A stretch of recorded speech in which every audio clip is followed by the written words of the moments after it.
The meeting to order. It's 9 o'clock. Thank you all for being here today. We'll start with the Pledge of Allegiance. Please stand and join me.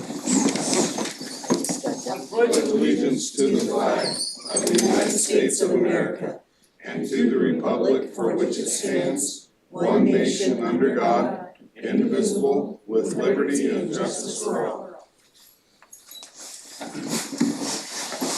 Again, thank you all for being here. Couple quick housekeeping things. So first, we're going to have, we've been trying to find time to do this. Commissioner Kress put together a little video that we've had on our website that's gotten a little bit of attention, so we're going to watch that video. And then because we are still currently in a state of an emergency from the 16th, Sunday the 16th flood, we're going to have an update. Please keep in mind, it's not a recap. We're still responding. We're still involved in the recovery, and there'll be future updates. And then at some point, we may have a recap when we get finished with it.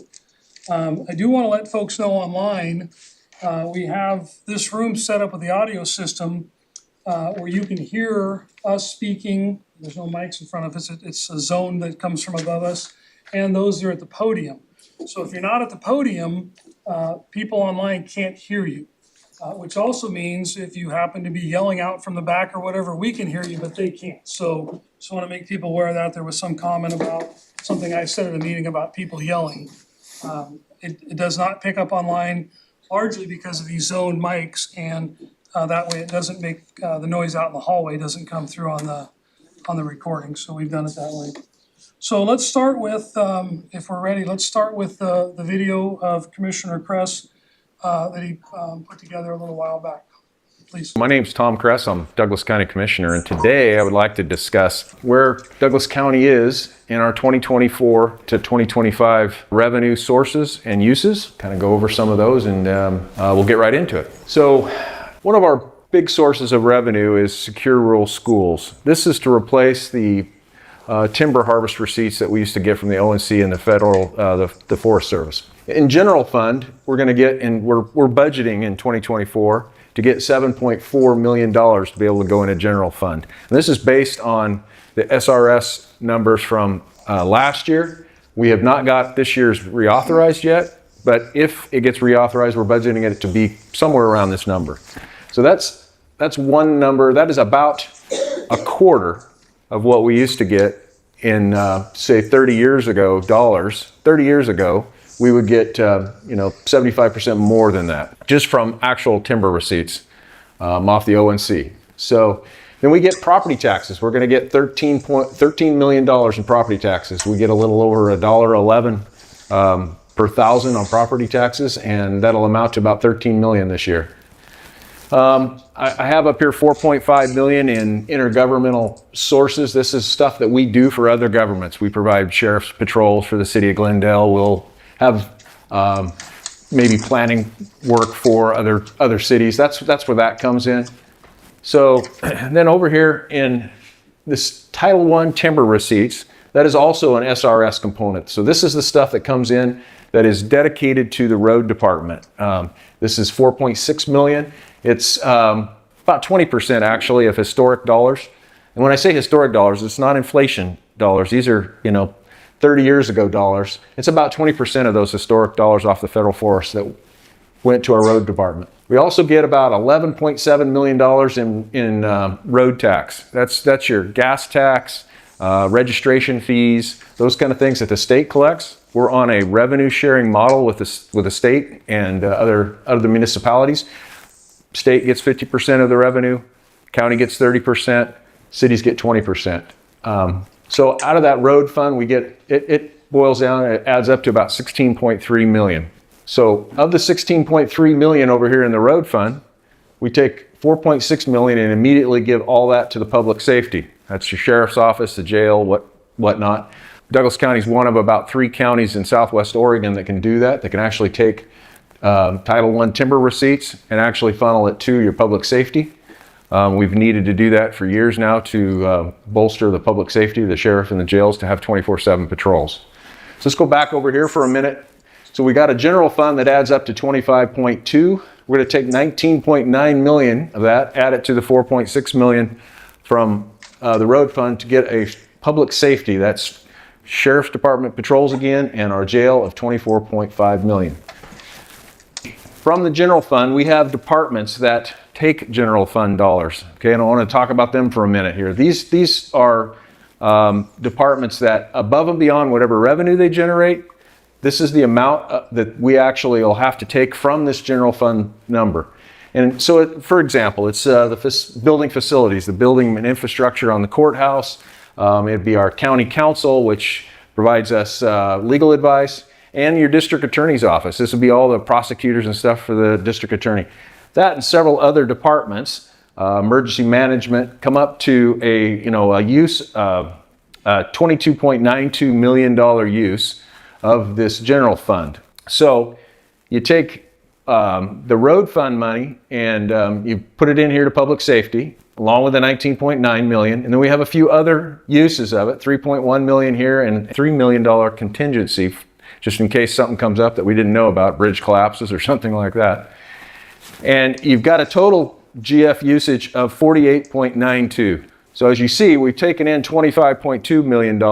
We're going to use 48.92 million. It is a general fund reduction of $23.1 million this year. Okay. Roughly, we have about $70 million in that fund. And at this rate, we're a little over 3 years, and that fund's going to be gone and depleted. I should talk about some of these other self-sufficient departments. These are departments that used to be over here in this column. We've moved them over here and made them self-sufficient, like the building department. That's where the building fees for permits and that, it pays its own way. The clerk's office pays its own way for it. You record deeds and other legal instruments. Our justice courts, they pay their own way. Parks department pays their way. Right now it's showing a $300,000 reduction in general fund out of parks. That's a capital expenditure that we've budgeted for to actually increase that. Of course, the return on those investments on our park system capital expenditures have been very good. So while this year we're going to actually budget a reduction, in general they pay their own way. Our fairgrounds pays its own way. And so right on down the line we have Salmon Harbor and our solid waste, which is our garbage service, the landfills, the transfer sites. All total, this year we're budgeting about a $600,000 reduction over here to help offset some of the general fund. We move a department over here, we don't like to ever move them back the other way. So we work really hard to keep these over here.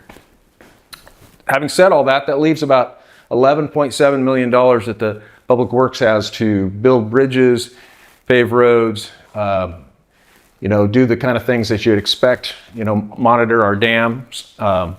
And in today's world, these bridges are costing us millions of dollars. Just even a small bridge accessing timberlands, costs us, between engineering and the actual work, $3 to $4 million. Just a very small bridge. So when you only have $11 million to begin with, we're not going to be doing very many bridges. We have 300 bridges, and about 64 of them right now are load-rated bridges. So we're behind the 8 ball there. What you can see from this, what I want to talk about here is that we can't get anywhere on property taxes. $13 million is all we get in property taxes to fund all this stuff. And in reality, Douglas County was never set up to fund its government on property taxes. We have one of the lowest property tax rates in the state. It was that way for a reason. We weren't going to tax people when we had the federal government with ONC Land and Forest Service paying on timber receipts. The ONC stuff used to be, $50 million. We'd have $25 million from the federal government, and that was paying for your services in Douglas County. Today, that's a fraction of that. We talked about this one over here, this $4.6 million, that was 20% of historical numbers. Well, that's the SRS number. Right now, that's not been reauthorized. If we actually go on real receipts, what we actually get from the Forest Service, it's going to be about 2% of historical numbers. So we have a very real budget problem here when you have this kind of outgo and that little coming in. So when you see alone the public safety is $24.5 million, we get $13 million in property taxes. It's certainly not getting anywhere close to the number we need. So the question would be, why don't we just raise property taxes? Well, first of all, we're kind of opposed to taxing people when we have all the, the funds available to us growing on the trees in the federal government, on the forest lands and ONC and Forest Service. But second of all, in 1994, I believe it was, Measure 5 and Measure 50 locked Oregonians' property taxes at whatever rate that was and said your assessed value could not go up more than 3% a year. So we can't, even if we wanted to, we can't tax you any more than what you're getting paid right now. So, and another question along property taxes, they say, well, that doesn't make sense, 13 million. I know people that pay a heck of a lot more, and it should add up to more than that. Well, Douglas County only receives about 8% of the property taxes it collects. So when I say that, we have a lot more money that we collect than that, but it's going out to schools, cities, fire districts, that kind of thing. It's not going to pay for the services of Douglas County. So I said earlier that Douglas County's property tax rate is $1.11 per thousand. It's one of the lowest, again, in the state. If you live in certain cities, you may pay as much as $15 per thousand. Well, only $1.11 of that's going to your county. The rest of that's going to the city services, the school districts, and by law in Oregon, you can't pay more than $10 per thousand for government services. $5 for education and $10 for the government services. So, we've got $1.11 of that, but on some things where they've keep piling different, bond levies and whatnot on, it actually compresses that to where we might not even get $1.11 per thousand. But so when you get your tax bill, very little of that is actually going to Douglas County. So, questions have been asked about why our property tax base is so low. Well, first of all, 55% of Douglas County is owned by the federal government. So that's non-taxed. Of course, federal government realized that years ago and said, well, we got to do something about that. We need roads, we need infrastructure. We're your neighbors. We're going to share timber receipts with you, and that will be what we'll do instead of paying property taxes. Well, there's also tremendous land use regulation in Oregon, and they don't want urban sprawl, and I get that, most of us don't either, but it's so restrictive that we can't take non-producing land and split that up because of its zoning, and Douglas County has a lot of either farm grazing or farm forest that is not productive, and we can't split that up into make it housing developments and trying to increase the inventory of housing, which would increase the taxable base in Douglas County. But that being said, we could be miracle workers here. We could bring all kinds of industry in here and double our tax base from 13 billion, that's our tax base, which achieves us 13 million. And if we were geniuses and could get this to $26 billion tax base by bringing Intel or Google or something in here, it would still only get us $26 million in taxes and still just barely pay for the public safety. In recent months, the county has made some determination that this formula is just not going to work.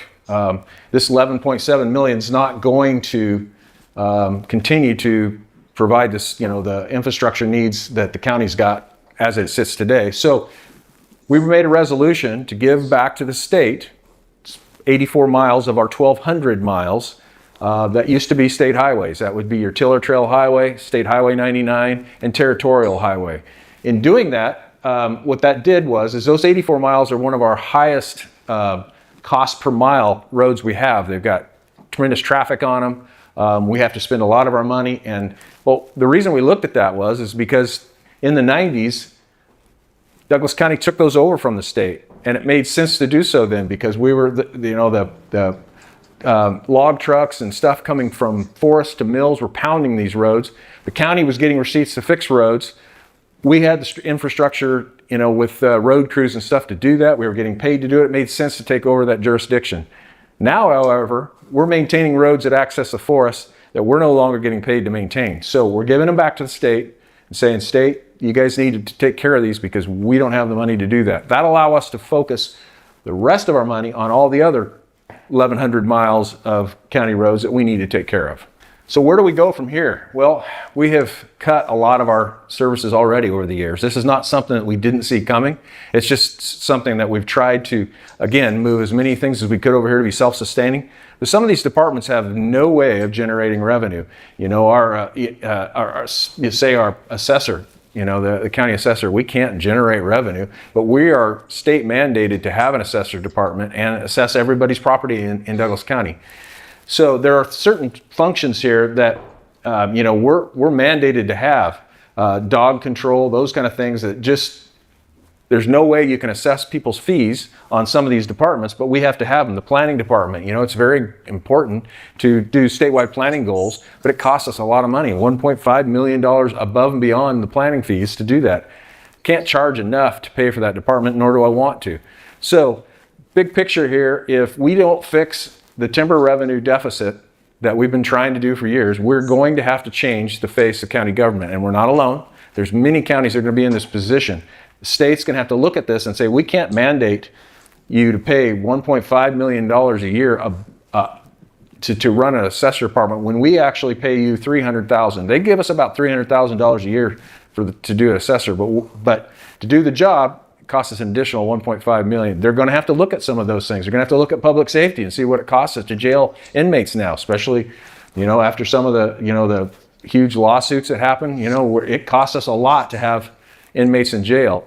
They're going to have to look at that. They're going to have to look at the district attorney, $2.4 million that this county's paying to have prosecutors here, and they're worth every penny of it. I'd love to have a couple more, but again, they're going to have to look at those numbers and say, okay, we can't keep putting those burdens on the county.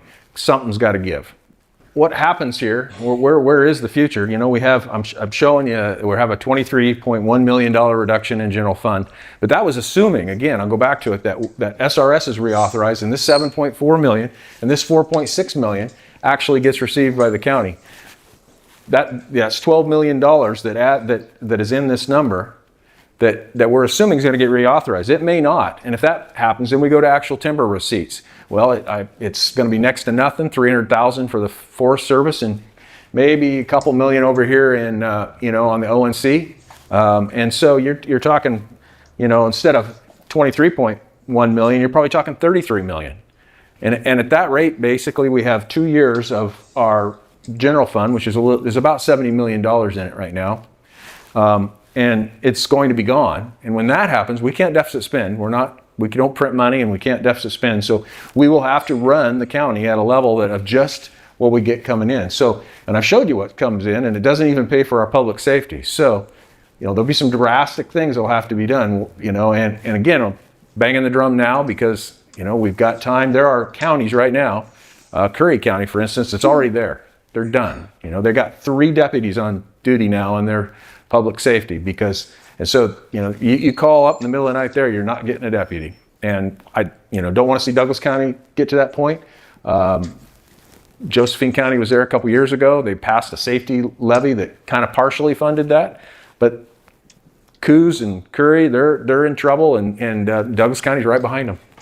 Why don't you use more contract work here then? Well, the state contracting law says that you've got to, if you're going to do a job for the county, well, you've got to do prevailing wage. You've got to do, all kinds of different contractual purchasing things that require you. It costs as much for the private guy to do the work as it does for public sector to do it. So we haven't realized a lot of savings in that. We have privatized some of our operations where it made sense, and still keeping some of the public works staff going. But yeah, you mentioned, people ask about PERS all the time. Well, PERS now, for every dollar payroll that we spend over here on a sheriff's deputy or a jailer, 50 cents of that goes to retirement fund. So that person's costing us $1.50, per rate. So it's pretty expensive now, and it's growing, mushrooming pretty hard. So, but all that being said, we're at a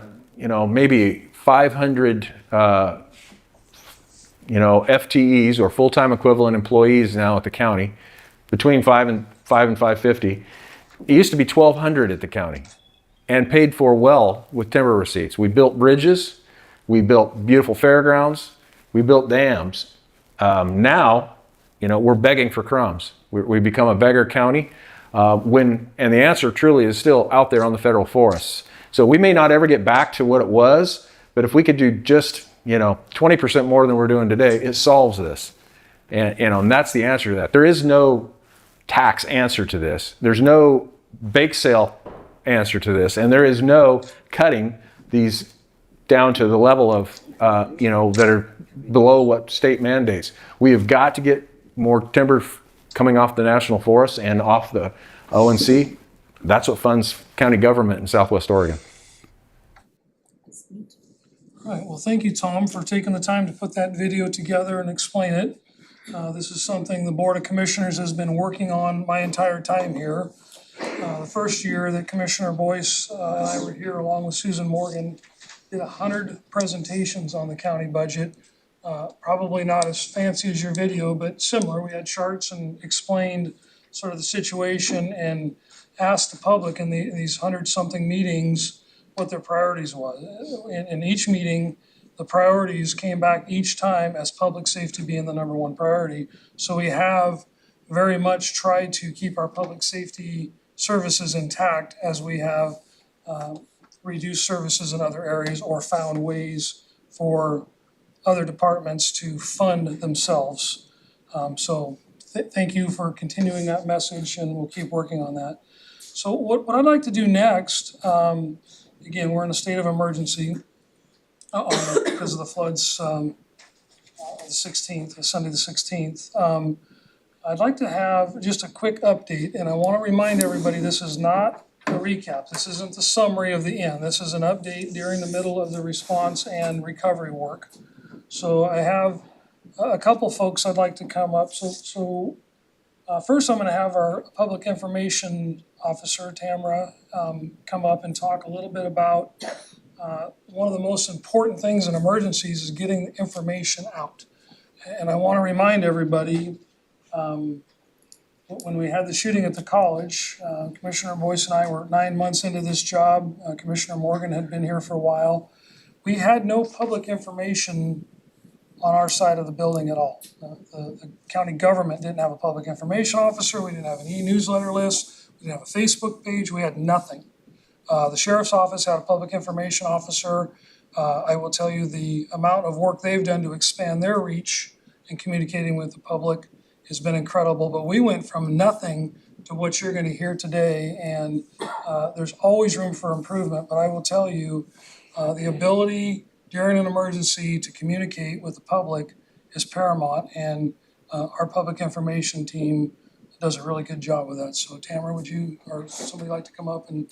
Yeah, I'm also gonna Yeah, Brad, come invite too. my cohort from the Perfect, Brad's sheriff's the office. sheriff, and he's the public information officer for the sheriff.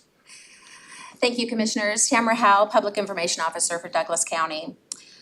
I have been asked to provide a to-date summary of the public information responses for the March 2025 flood event. I'm sure you will all hear and have already heard from different county cohorts regarding the all hands on deck coordinated response to the March 16th flood. I'm going to briefly recap some of the response timeline in order to provide a context to the crucial role of public information officers during emergency events. In the early daylight hours of Sunday, March 16th, reports started coming in about mass flooding, road closures, debris flows, slides, residents trapped by floodwaters, power and water outages, and people in need of rescue. As with any emergency situation, the first priority is always resident safety. The Douglas County Commissioners, local first responders, and several county departments, including Public Works, were all engaged and on alert for a potential disaster way before the event started on Friday, March 14th, and were prepared to activate an emergency response mode if necessary. Early on March 16th, a command base was designated. Operations, planning, logistics, communications, and finance teams were established by the Douglas County Commissioners, Douglas County Sheriff's Office, Douglas County Emergency Management Team. While DCSO worked diligently with the area's first responders assessing and responding to 911 calls, emergency situations and possible rescues and welfare checks, Douglas County Public Works crews and local contractors were already deployed to start working and clearing and repairing roads, as well as posting signs to divert traffic away from flooded areas. Concurrently, the commissioners, DCSO officials, and emergency management staff were leading the response, communicating with cities, directing and finding resources, triaging issues, and working on emergency declaration. Another critical component of an emergency response team is the communications and the centralization of public information. Under Sheriff Brad Odell was quickly designated as the lead public information officer, or the PIO, for the first phase of the emergency event, which included public safety just after daylight on Sunday, March 16th. A PIO is responsible for disseminating accurate, timely, and consistent information to the public, media, and other stakeholders. A PIO manages media inquiries, unifies information for all agencies involved, provides updates, issues press releases, and oversees social media communication. In short, the PIO plays a critical role in ensuring effective and coordinated communications during an emergency response. The first notice about flooding was reported on the DCSO Facebook page around 8:49 a.m. and shared by the Douglas County Facebook page in a coordinated effort. DCSO continued to manage special media notices and hosted several Facebook Live events as needed throughout the first day. They also issued targeted emergency alerts to Douglas County residents via the Wireless Emergency Alert, WEA, an emergency alert system, the EAS, and the Douglas Alert System. Once the critical life-saving phase was concluded, well, as we could get, the event moved into the next phase, which also meant a change in the PIO role. Under Sheriff Odell handed the PIO role over to me for Douglas County at about 11 a.m. Monday morning, this March 17th. It was now my responsibility to continue the dissemination of accurate, timely, and consistent information to the public, media, and other stakeholders. This became a part of my daily routine for the next 2 weeks. My outreach included releasing and posting daily updates to all of our media avenues, which we have several, to try to reach everybody we can. Direct mail lists, flash alert, constant contact e-newsletters, social media pages, 211 info, and our Douglas County website. One of the most critical locations on the Douglas County website is our emergency alert banner that's at the top of our page. I activated and populated this page and provided quick and easy access to updated, pertinent, and timely information for our residents. This bar is activated during all county emergencies and is a valuable resource tool for our residents. We also made sure to update our press release logs and add the latest update to our news flash section of our website. Access to information is important, and we quickly recognized that we needed a resource line for residents to call. Through our emergency manager, Emily, I worked with the Oregon Office of Emergency Management, PIO staff, to write and continually update a script for the 24-hour 211 information call line that helped us. As you have noticed, I didn't host any Facebook Live events while serving as our PIO for this emergency on my side. It's stark contrast to what Brad here does. We all have our own areas of expertise, and I honestly couldn't even come close to competing with Under Sheriff Odell's perfect hair. So I'll gladly leave the role of Douglas County Facebook Administrator to him. However, I know many of us would like to know how you keep it so perfect. Okay, back to my summary. I also fielded calls and coordinated media requests for interviews. Our office designated coordinating graphics for flyers and social media. You might have seen the mission critical graphic floating around on Facebook. Hopefully it got your attention, and hopefully all of you that were affected or impacted by the flood have completed the homeowner and or business, church, or nonprofit damage surveys. Additionally, as a part of our role in helping the response team, our office is responsible for archiving information, including photo and video documentation of flood damaged areas, capturing aerial footage, and working with the GIS team. And I couldn't have done that without my cohort, Kelly Trinkle, in my office. This is truly a coordinated effort, and here is kind of a recap of the statistics to date of our communication efforts in Douglas County. The total number of emails sent out to the public, whether direct flash alert or through our e-newsletter subscription base, was 166,077. Total number of updates we issued in the last 2 weeks were 18. Total social media engagements, we had 1,356,992 views on our posts, 978 likes, and 4,800 shares. We had a total of 16 media requests from all over the state, including Portland to Medford, Eugene, and Roseburg, with as well as our local stations. We conducted 5 radio interviews, which included Emily Ring, our emergency manager, Scott Adams, our public works director, and of course, Brad Odell, our undersheriff. The undersheriff hosted 3 Facebook Live events in the first day. And they also issued 5 emergency alerts on the first day. 4 were targeted to very specific jurisdictions in heavily flooded areas. And 1 was an all-county wireless emergency alert, which is a notice that's sent to all active cell phones in our area. And approximately 119,000 cell phone numbers were accessed. The emergency alert system was also utilized to notify TV and radio stations to issue a public service announcement. And our Douglas Alert system was utilized to send notices to all landline phones and subscribers. So we also had a letter that we sent out to ask for your request for your surveys so that we could meet our threshold to hopefully apply for funding coming in. We sent out 50,000 emails just for that letter alone, and that was shared at least 350 times on Facebook. And we know forwarding approximately 1,500 emails were forwarded from that. A total of the photos and video flood footage, we had 315 aerial photos that were taken, 43 aerial videos capturing short clips of damage for a total length of 93 minutes of footage. And in another part of our job is that we were also asked to capture and archive photos from around the county with the help of people like Roseburg Tracker and Kellogg Fire Department, Volunteer Fire Department, who have gladly shared their photos with us. We have built a database of over 400 photos that our community took of the disaster in their area, and we will archive those. Any questions? That's pretty darn incredible. Brad, did you have anything to add? The only thing I would say is this is truly a coordinated effort, working in partnership with all of the county departments, all of the emergency response organizations. Commissioners, I know you were actively engaged and readily accessible. This is how this county works. Anytime that there's any type of emergency or disaster, it's coordinated, it's thoughtful, and swift in response. I appreciate the partnership with Tamara and Kelly and the whole PIO team. There's a number of folks at the county that I could name, but I just want to say I'm proud to be here. I'm proud to be part of this team and to be part of the response. Thank you. Thank you very much. Questions of the, great. So next, thank you very much. I'm gonna ask up Scott Adams, our Public Works Director, for again, this is just an update, it's not a recap. Him and his team and the contractors they're working with are still out doing the work today, so thank you for being here. Thank you. Good morning, Commissioners.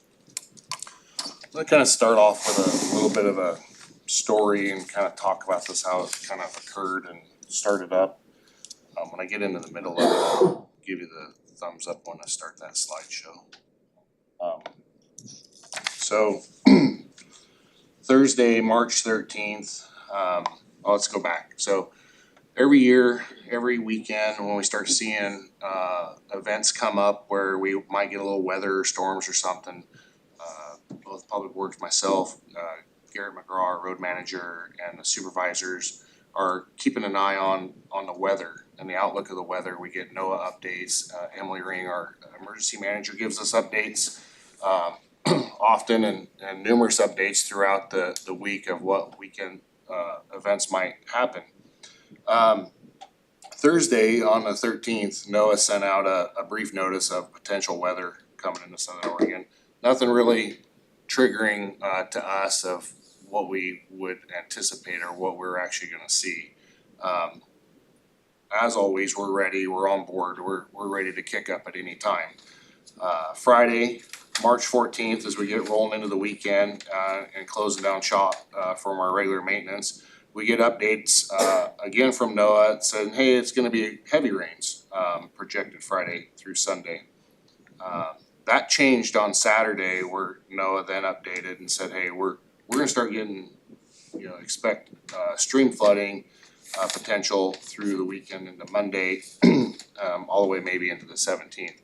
And we've had a couple instances earlier this year, where we've had large amounts of rain that have had some minor flooding. About a month and a half ago. This year's been a little bit of a nuance of a year for moisture for us. We had a heavy rainfall in October and November. even more in December. January was a little alright, but we had some snow here and there, and then we get into March and we have this other rainfall event. So the saturation levels of all the soils around Douglas County this year have peaked multiple times.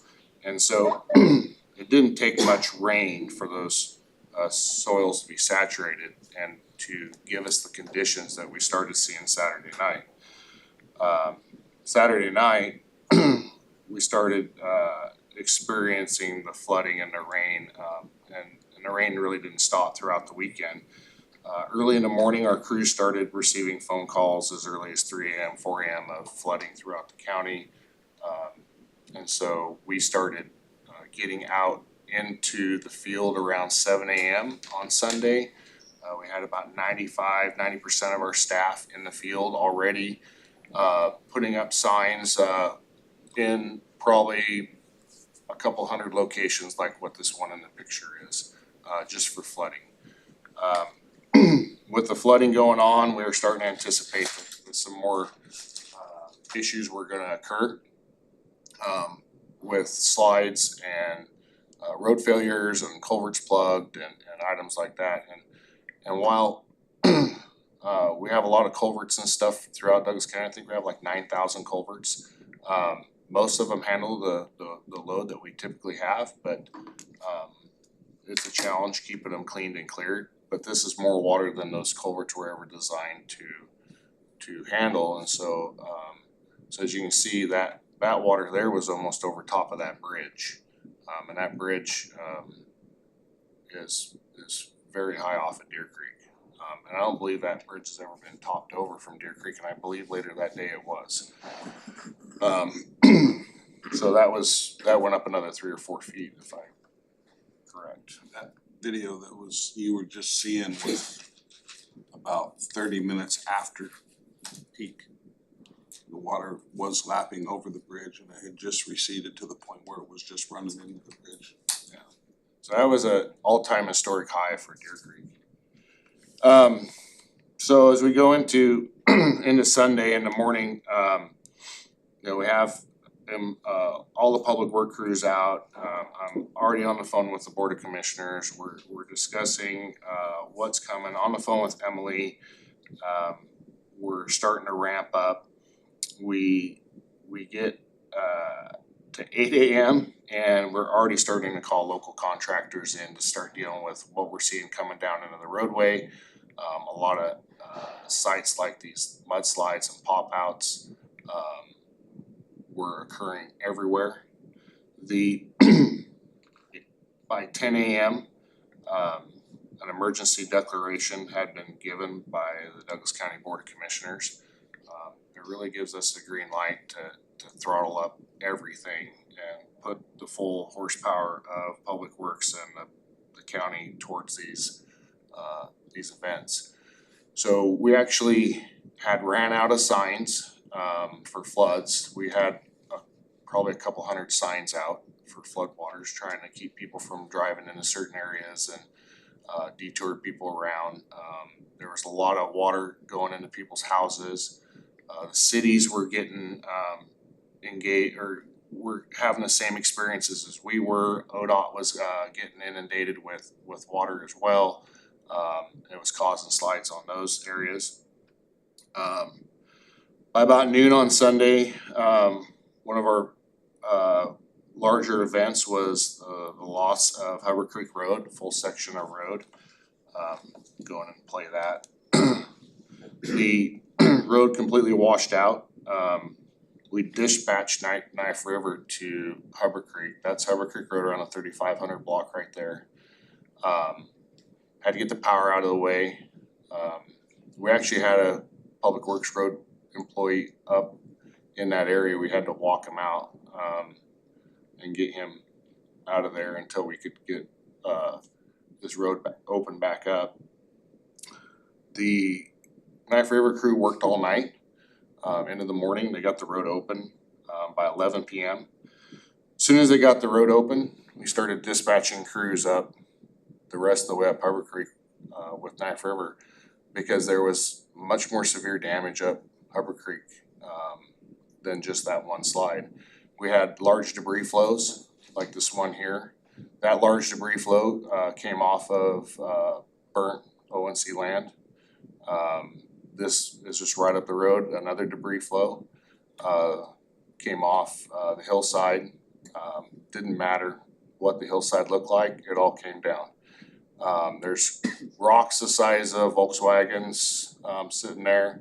They're down into this farmer's field. This farmer got hit really hard with a lot of material in their field. This went from the 6,000 block all the way up to the 9,000 block with numerous pop-out slides in the road. Ditches of the year were either irrigated out, like scoured out, so some ditches were 2 feet deeper than they've always ever been, and some were plugged with rocks and slides and whatnot. As we move up the road a little further, there's a clogged culvert that we've been working on twice this year already and replaced the culvert in it at the 9,000 block. Just a second on the slide. That culvert had plugged up again. Much more material came down, covered the road, covered the property owner's property into their house and stuff. We're able to get Knife River up there to clean that up, and then above that, there's a bridge before the Bear Creek Bridge that had probably 110 truckloads of wood debris stuffed in it and plugged up, and so the whole creek was running over the road and bypassing the creek, and we had to get that unplugged. So that was some of our major concerns, so we didn't lose more of the road. Knife River's still up there this week with 4 or 5 crews hammering this thing out, trying to get it cleaned back, continue to clean up. And this is one of many areas that we have that we're working on. I have a list of about 110 or so project sites. Even up to yesterday, I added 2 more slides to that list, or our team did. We had I'll go back into the week on my storyline here. By Tuesday, we had upwards of 15 contractors, 100 plus people on the ground, 70 plus pieces of equipment and iron. We had our 50 or so county employees with all of our equipment, rebuilding roads, unplugging culverts, ditches, a continuation of moving signs throughout the county, because now as the water recedes, we still have these high water signs out. And then we were watching the weather a little bit, and there was some anticipation another storm was coming, so we were really trying to crank things up and make sure that we were gonna be able to weather another smaller event. We had that do that to us before with Snowmageddon, and it really those second waves really put us backwards. And so we were gearing up to make sure that we had everybody on site, the contractors were knowing what's coming, and fortunately, the weather didn't hit us as hard as we thought, and so we were able to keep focusing on a lot of these areas that had these slides that we're already working on. We're looking at upwards of close to $5 million in damages just to the county roadways. That's just the road infrastructure itself. That's not what the cities are seeing, what ODOT's seeing, what private homeowners, private property owners are, what they're all seeing. Those numbers for them are great as well. I had a meeting with Emily, and I were on the radio with on KQN the Wednesday of that week, I believe, and they asked me and said, what's the worst area in Douglas County? And I said, well, Douglas County. There was basically a slide on, or a pop out, or a plug culvert, or flooding on every road. Every road was inundated, somewhat like Snowmageddon, but worse, because Snowmageddon, snow melted and we just had to deal with trees, where this is mud and trees and a little bit different situation. We've been hardened with tasks with trying to find areas to put the mud and the rock and the debris. We've been spending a lot of time trying to figure that stuff out and where to take all that material. we have like this slide right here on that one, that was Garden Valley Road, it's still sliding today. We're still working on it, we're trying to get some resources, some geotech involved with that one to help us give us a little bit better of an idea of what's really happening there so we can give it a better repair. Some of these areas we'll be able to just clean up and move along, and others will actually put some rock buttresses in and be able to stabilize the road. Hey, Robin Losnack from Kellogg Fire here.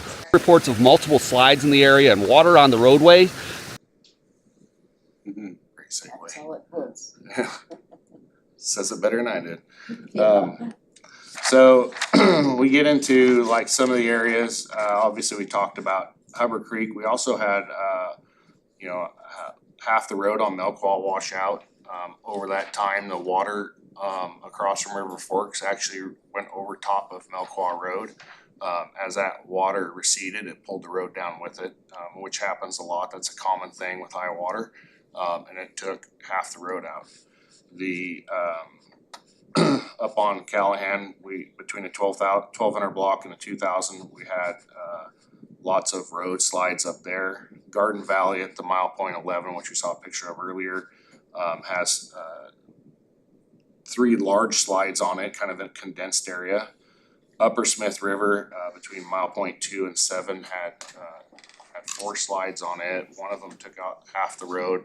The slide up there was 35 feet deep and 120 feet long, in a really steep section of the roadway. Bullock Road had a bunch, Tyee Road had a bunch, Maupin Road has a washout, Goodrich Highway has a pretty big slide on it. That's the one we just picked up this last week, a couple days here we've been working on. Nonpareil has multiple slides on it. Cooper Creek Road, Roberts Creek. I have just kind of a list of what our project tracker looks like. It's 2 pages long and fine print. Like I said, there's 104 areas and 40-50 roads. So that that's kind of a gist of where we're at. We're probably what was interesting though is after Hubbard Creek got to the single lane, within I would say the end of the day, Sunday or first of Monday, we had almost everything back to 1 lane, at least travel, and most of the water had receded to where we could start getting the signs picked up. Within Tuesday, Hubbard Creek was open to 2 lanes. Like I said, we moved the iron into Hubbard Creek as soon as we could.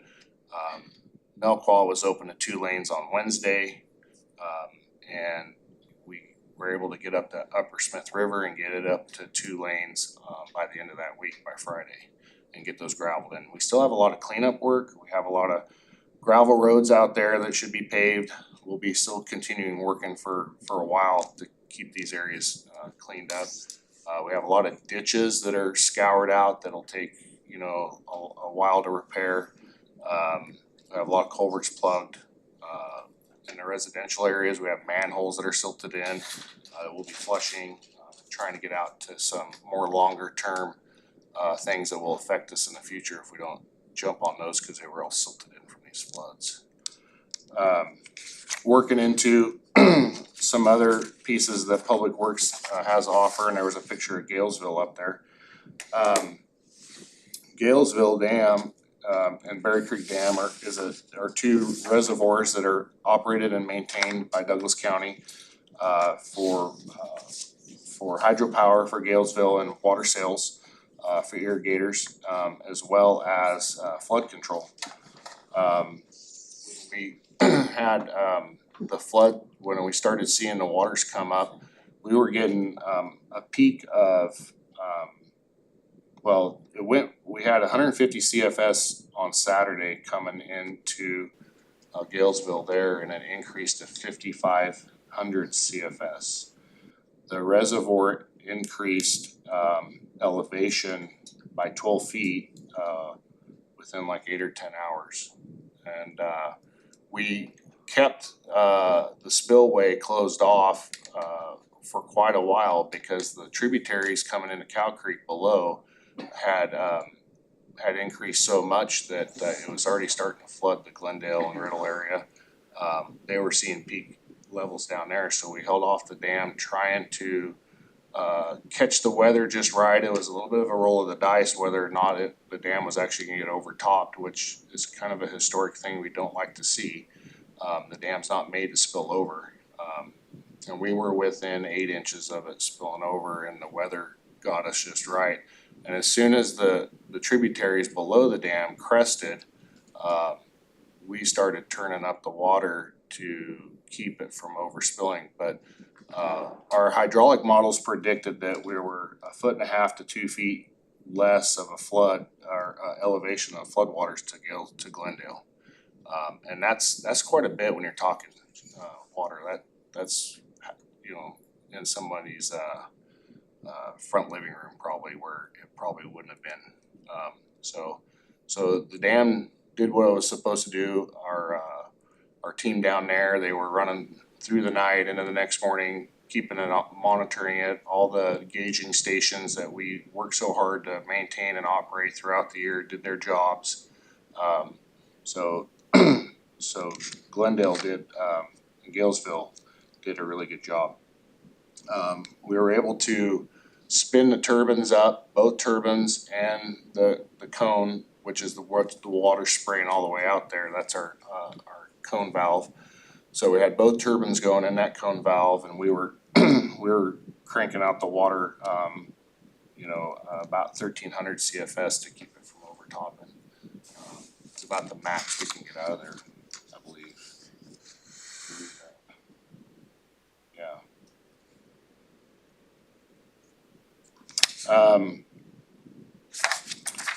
So what's it looking like from here out?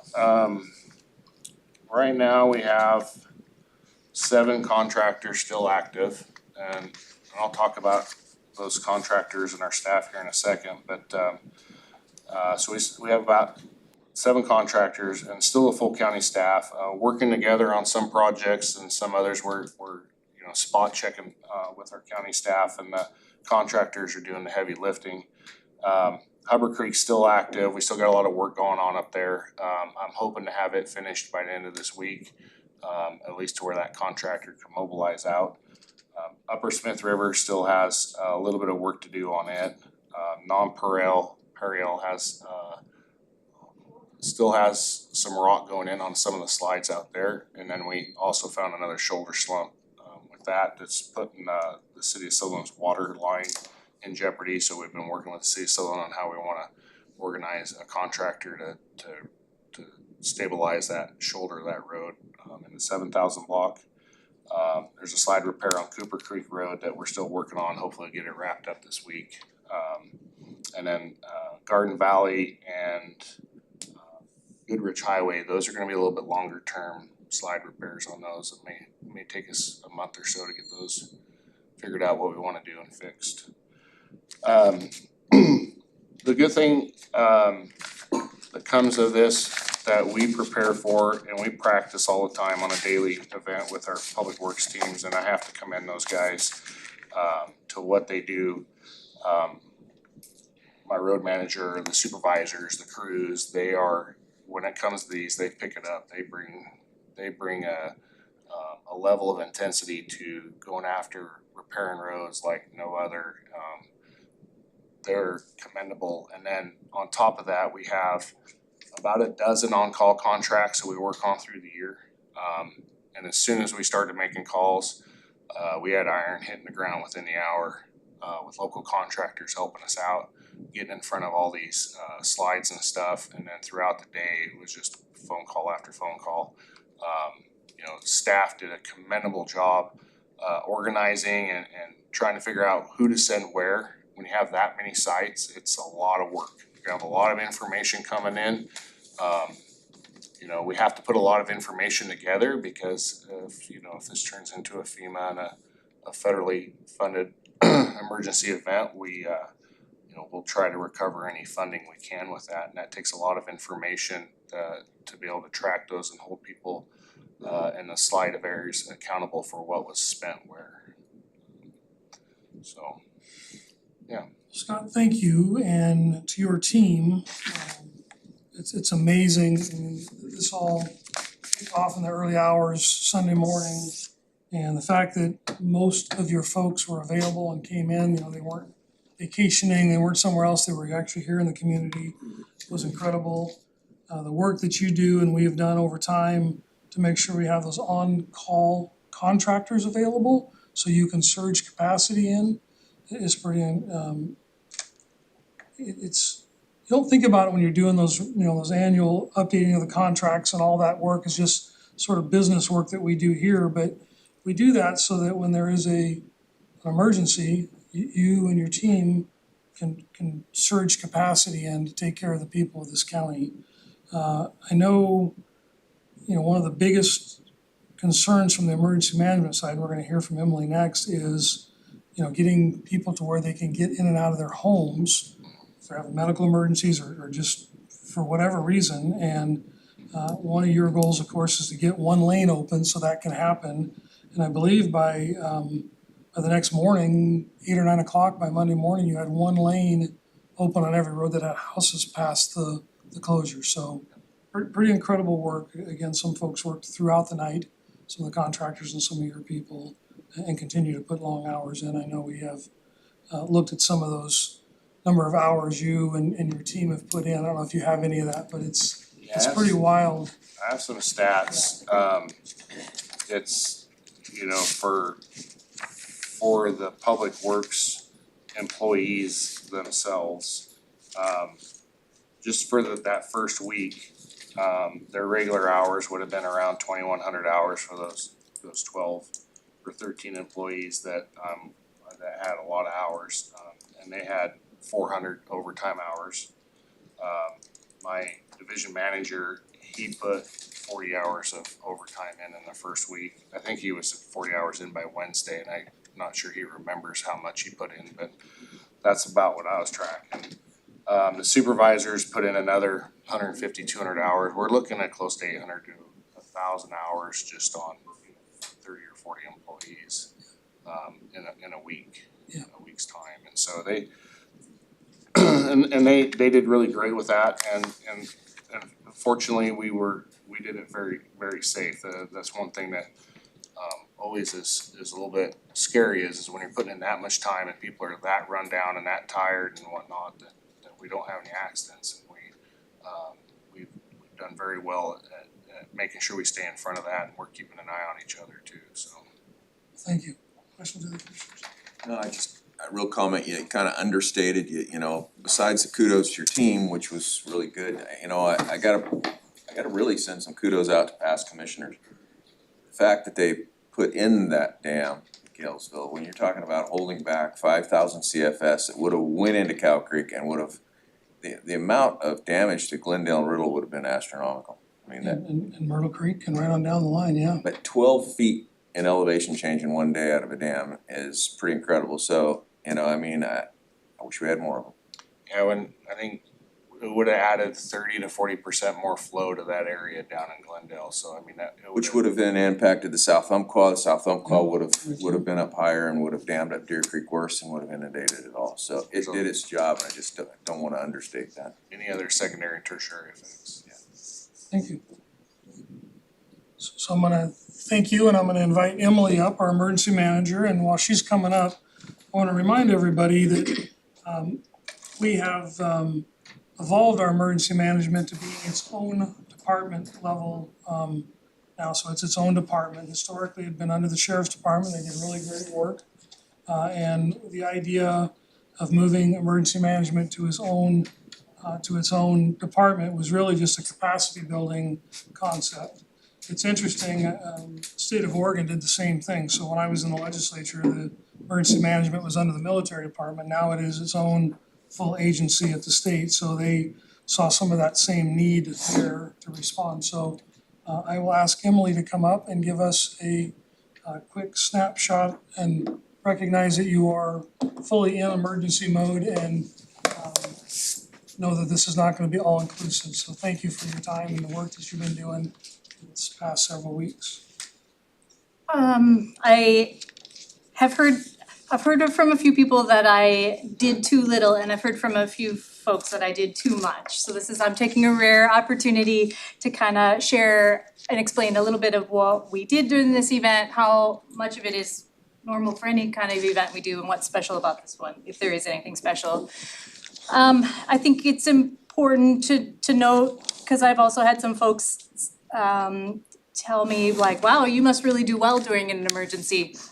And while I do this because I think the work is important, I think it's useful to note for those who wanna know. So in the last 2 weeks, I did about 160 hours, and I'm an exempt employee. So if that's useful for folks to know, as my assistant EM is OT eligible, and he put in 96 hours. He's expecting a baby though any day, so I try not to lean on him too much. Across other departments, there were approximately 558 hours that were given between week 1 and 2. And this does not include the time and efforts of first responders and dispatchers that dealt with about 270 public safety calls in the first 48 hours of the incident. 7 county departments additionally supported field damage surveys in the field that we had to do to get required data to the state OEM office, and that was about 50 hours of effort. In addition, we have 2 CERT teams in the county. Reedsport CERT did not have to be activated, which was great. The coast was spared a little bit differently this time, which is awesome. Central CERT Community Emergency Response Team personally volunteered 35.75 hours, which was very helpful. I wanted to just really talk through some of the things that we did with the Board of Commissioners, and how that is both the same and maybe a little bit different depending on the event. So we activated the Emergency Operations Center. A declaration was issued in large fires. Sometimes this is a conflagration, or sometimes a declaration or a conflagration might occur or be needed. We did multi-partner briefings. We requested state resources like technical personnel and supplies for public events. We did rapid damage assessments in large fires. This is often done by Oregon State Fire Marshal or a fire incident management team. This type of event is a little bit different. That resource isn't available to us, so we approach that differently. We pushed the self-report surveys. For local events, this isn't usually needed, but this was a wide area of impact across multiple jurisdictions, as we know. So we didn't want to miss anybody if we could help it. So the self-report survey push might have felt a little bit different. If it's just a town or a community being impacted, we can usually contact who we need to. There was triage of repairs on facilities and roads, like you heard, life safety needs first, of course. And then there's a triage of ongoing public requests that's gonna continue for quite some time. There's a lot of short-term immediate needs, midterm needs, long-term needs, and life safety needs first, of course. We activated the local COAD, that's the Community Organization Active in Disaster, and the Long-Term Recovery Group that is headed by Glide Revitalization. We stood up 8 mobile resource centers and moved them around. Again, that might have felt a little bit different, and that's because, and I keep bringing up fires because here people are most familiar with that type of event. But in fires, this is often met by a community meeting or a town hall, or maybe there's a couple of community meetings or town halls in which resources are brought. So it feels a little bit different, same purpose, we just approached it a little bit different this time. We requested Team Rubicon to come down and assist in home cleanups. They arrive tomorrow. And we're seeking public assistance, individual assistance, programs under the FSA, SBA, and funder-supported paths. Don't know what those look like yet. Unfortunately, I don't have the answers or the funds that people wish I had today, but we continue to try to work. And we're seeking state and federal level declaration support. I think it's important to note that in a widespread emergency like this, we have a lot of cross support to each other and we work alongside other folks. I wanted to allow people to absorb the amount and type and breadth of who was involved, and this likely isn't inclusive. As I was thinking about it this morning, I thought of a couple others. Oh, I forgot the ambulance companies, anyways, so my little disclaimer is this may not be all representative, but I think it's important to kind of look at who supported us, who continues to support us. Some of the first responders were activated right away in the beginning, and the goal of a response is to stabilize it enough that first responders can transition back to their normal day-to-day emergencies, and then the rest of us carry the stabilization to eventual recovery is the long-term goal. am getting pulled to something else, but, okay, all right. And that's all I have for right now, if that's all right. Perfect, Emily, and I know some of the media is gonna want some of this information later, but your sort of first big one, although we did do fire last summer, you and your team did amazing. The fact that we are carrying the emergency response into the recovery and there's no gap in that is new and unique. And I love that's what's happening. But most importantly, what is evident in your work is how much you care about the work you do and how much you care about the people that need your help. And that part is evident in the work that you do, and it's exactly why you're the right person in your role. So thank you for the work. You guys are the ones who supported me, so thank you for that. So I appreciate that. Okay, thank you very much. I'll let you get to your next. I know you had at 10 o'clock. So I am gonna have the North Douglas Fire Chief come up. He had asked for just a minute. The reason for that is his unique role in that district covering multi-jurisdictions is just a great example of how the county works with the local communities and meets them where they are. Drain has an interim city administrator right now. You cover fire and emergency response in both of those cities, but also all the area around them. So I thought I'd give you just a couple minutes and allow you to give a quick report. Commissioner Freeman, thank you. Brian Burke, Fire Chief, North Douglas County Fire and EMS. My day started, to give you a little history, North Douglas County Fire and EMS, our EMS response is roughly approximately 720 square miles. We're a combination department.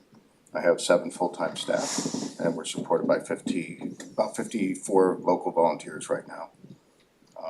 Of course, the day of this incident, I had, of my 7 staff, I had 1 on vacation, I had 1 with the flu, and I had 2 out for technical rescue training. So we were a little short-staffed with our paid staff. We ended up having 16 volunteers show up at Drain. I ended up staffing people at our Yoncalla station, and then we have another station out at Rice Hill that we had staff for and kind of pre-positioned, seeing that this event was coming. When I first pulled into town, I noticed flooding in the city of Yoncalla, and I did not have access from Yoncalla directly into Drain. The Eagle Valley Road had flooded over and it was no longer safe to drive. So we decided to route over to the freeway, go to Curtin and come into Drain that way. Yoncalla was hit first. I had a crew of our 16 that were out. We were able to launch one of our guys' drones and get some aerial pictures to see what we were doing. And then we set up our mini operations center at our department where we were doing road hazards and seeing what our priorities were. I think we were about maybe an hour into it, and Commissioner Freeman calls me and he says, "What do you need?" I'm like, "I don't know yet. Give me a second." So he's like, you call me. I think we were in contact throughout most of the day. Early on, we ended up doing, I think the first rescue we did, we were assisted with some cattle. Some livestock were stuck on the other side of a creek. They were able to get a boat out there. We helped herd some cattle into some lower water and get them back up to the barn, which was incredible for that family and their livelihood. Then we started to do some assessing. I was able to get a boat loaned to us, and then 2 other locals brought their own boats. And I think that was one of the asks, is I don't know where to put these people when we get out. We put them in a station, and within an hour or 2, Red Cross was being set up. That was the first ask, and I think I shared the story about us sequestering a boat. And then next thing I know, we've done about 15 home evacuations with the boats we utilized, and then Marine. I said, I can't reach them all. The boats we have are either too small or too big, and next thing I know, Marine Patrol was able to assist with the rescues. Assistance that I didn't have. We were able to share our updates with the county. But any resource that I needed, it was quick, it was easy. If it was available, it was given to us. I think I started my day around 6:30 that morning, and my last call had to do with the slide at about 2:30 in the morning along I-5 that took a communication line down across Interstate 5. And we were able to handle that without any real disruption in traffic, so. And through this, you hooked us up with Team Rubicon. We got a housing grant too through a Senate bill a couple of years ago that we haven't even been able to move into. We just finished the permitting process and getting our final approval. I haven't even moved anybody in, but the timing is just perfect. You were a great help in guiding me through that, Commissioner Freeman, but the ability to use that house is where we're gonna end up housing Team Rubicon when they get here Thursday. So we have housing, because of the work, again, of the commissioners, and just the support, we'll be able to have that team help not just the city of Drain, Yoncalla, but they'll be able to do some work countywide. The fact that there's some people out there that think there isn't enough done, I don't know what else could have been done in this emergency. You guys were there for us. You're a great support to our community first, and then us as a department, obviously second. We evacuated an adult care home because of the flooding. I have 2 ambulances. Like I said, we're a small department. I have 2 ambulances that were staffed that day. One took about 12 hours just going back and forth, take a patient, take them to the hospital, because there was nowhere else to go. So one of our ambulances out of service to do that important move but it take about 12 hours. It's just time.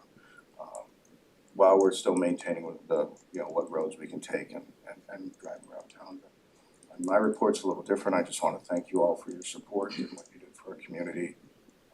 I've been on, unfortunately, there's been a Archie Creek, Douglas Complex, on and on and on the list that I've worked with you guys on over the years. And I don't know if you get enough thanks for what you do, but I truly support it. Our community supports it. We thank you very much. Well, thank you for coming down today and giving a quick report. I am so excited that you are in the role you're in for your community and for Douglas County. Your team up there of paid staff and volunteers took care of a very large area with a lot of impacts.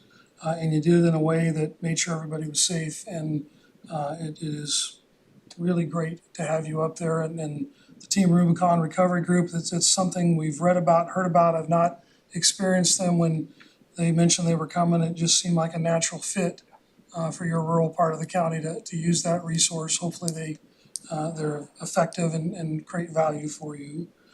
We will, as with every emergency, do an after-action report. And we will learn things we can do better next time. That's part of emergency management, is that if you sit around thinking about how to do everything perfect, you tend to do nothing. So, learning from responses and doing better next time is something we're all in, and we do every time. So thank you. Any questions of the chief? Thank you. Thank you. Appreciate you, Brian. Thank you. So that's gonna wrap that up. I do wanna just say thank you. Emily put that list of all the partners up on the screen. And literally each of those organizations, when we called, the commissioners at one point we took on the role of calling, connecting with the city administrators and or their designee for emergency management to make sure we're all connected. And those people all answered the phone on Sunday. I mean, it's amazing how all these community partners just stepped up and continue to step up during these emergencies and help us. We live in a great place in the world, and I'm proud of the work that everybody's done and continues to do. So next agenda item is our consent agenda, and it's just some routine stuff, and I'll move to approve the consent agenda. I'll second. Motion second. Questions or comments? Seeing none, I'll call the question. Commissioner Boyce? Aye. Commissioner Kress? Aye. Chair votes aye and the motion passes. Agenda item number 3 is citizens' question or comments on agenda items. I do want to note, we have 3 public hearings today. So if you're here for one of the 3 public hearings, number 5, number 10, or number 11, the appropriate place to speak about those issues would be during those public hearings. That way they'll get captured as part of the record in the public hearing. So that being said, does anybody have anything on agenda items other than 5, 10, and 11? Anybody online? Any other item? We have one person online. I'm not sure if they wanna talk though, or if they're just watching. I'd ask that he raise his hand if. Does anybody in the room wanna come on an agenda item other than 5, 10, or 11? So if you wanna come forward, come speak to the, Hi, I'm glad to be here today, and that was a great presentation. I thought I'm really proud of the county for what they have done. I live down in the Azalea area. I've been here for over 45 years. can we start with a name and which agenda item, Yes, please? my name is Diane Phillips. I'm retired from the Postal Service. But I came here as a firefighter on the Tiller District. Met my husband, been married. We own 80 acres down in Azalea. Which agenda item, please? Yes, and I'd like to talk about the first presentation that was given. So, no, agenda items number That was 4. item 1, wasn't it? So right now, this time is for agenda items, number 4, number 6, number 7, number 8, and number 9. Okay, nothing that was said before this. No, Can we're just, this is for comments for agenda items, please, So that are not the public hearings. I get that. I wanted to talk about the flooding. Okay, we don't have an agenda item for that today. Okay, cause I'm confused. What was the first presentation? Was Those are that an special agenda? because we're in a state of an emergency, those are presentations, so Okay, they're not because agenda that was items. not on the agenda and I had no idea. That's why it's not on the agenda, we're in a state of emergency, Yeah. we have just an update. And that's a problem because I came here all the way from Azalea and So was did you have an unable. agenda item you'd like to speak to?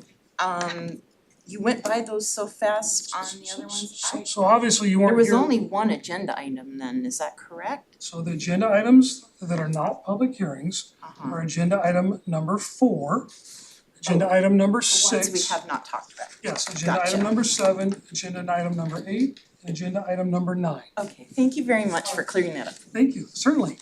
Anybody else like to come forward on any of those agenda items? Morning, gentlemen. Joe Ross from Roseburg. I'm here to speak about items number 8 and 9 regarding Salmon Harbor. Perfect. A couple questions for you to address when you get to that. Okay. Why is $75,000 being spent under item 8 to amend a contract if the board is calling for the Salmon Harbor Master Plan's approval in item 9?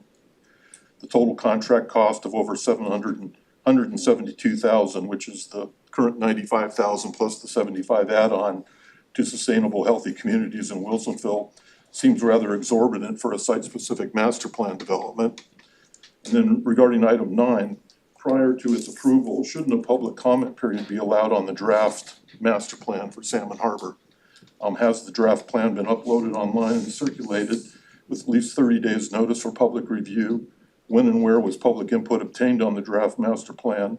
Were any town hall meetings or comment periods held to obtain comments on the draft? And how can someone obtain a copy of the draft master plan for Salmon Harbor? And then number 3, does Salmon Harbor master plan override the 2017 Douglas County Parks master plan that has no mention of the crab dock being actively managed or acquisition development of Discovery Point, RV Park, and Umpqua Dunes? Just wondering what's involved in that Salmon Harbor plan. I haven't had a chance to read it yet, I'm sorry, because I haven't been able to find it online. Nearly $1 million has been invested to repair the crab dock since 2018, and about $6 million have been spent to purchase and redevelop Umpqua Dunes.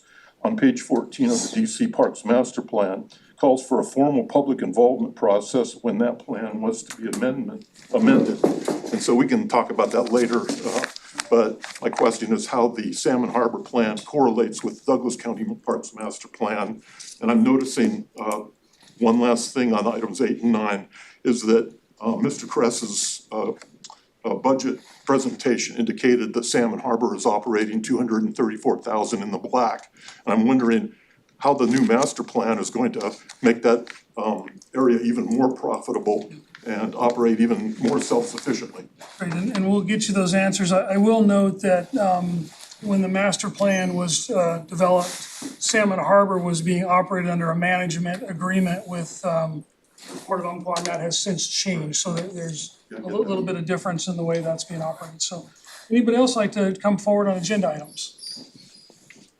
Seeing none, we'll move to the agenda items. So first thing we're gonna do is, I've got a little off-agenda item. We have our CFOs on an unanticipated medical leave. If for just a short time, but there's a couple things that need to be signed. So I would like to approve a board order designating the chair to sign on behalf of the CFO while he's on medical leave. I'll second that. Motion is second. Questions or comments? It's expected to be fine. Just there's a period of time here, so I'll call a question. Commissioner Boyce. Aye. Commissioner Kress. Aye. Chair votes aye and the motion passes. Agenda item number 4 is a land department item, and this is an agreement, so I'll invite up our land department director, Tony Page.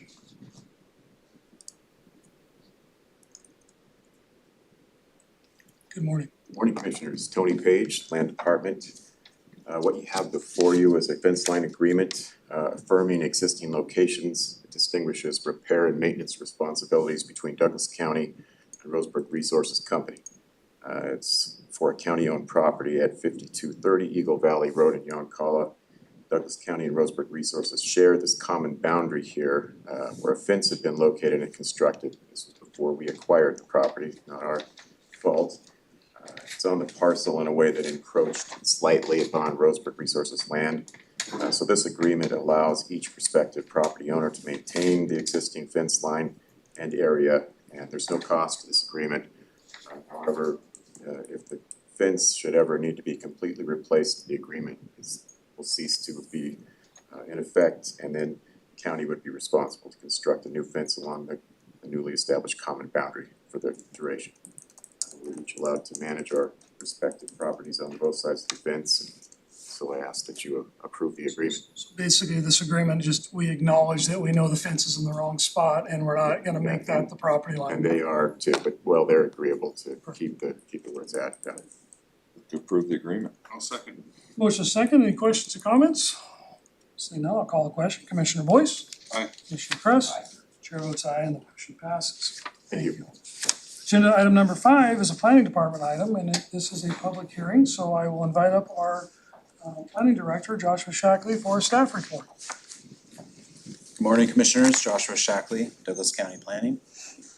Before you this morning is a hearing and order incorporating territory for an owner-initiated annexation of property into 10 Mile Rural Fire District for property located at 765 Rays Lane in 10 Mile.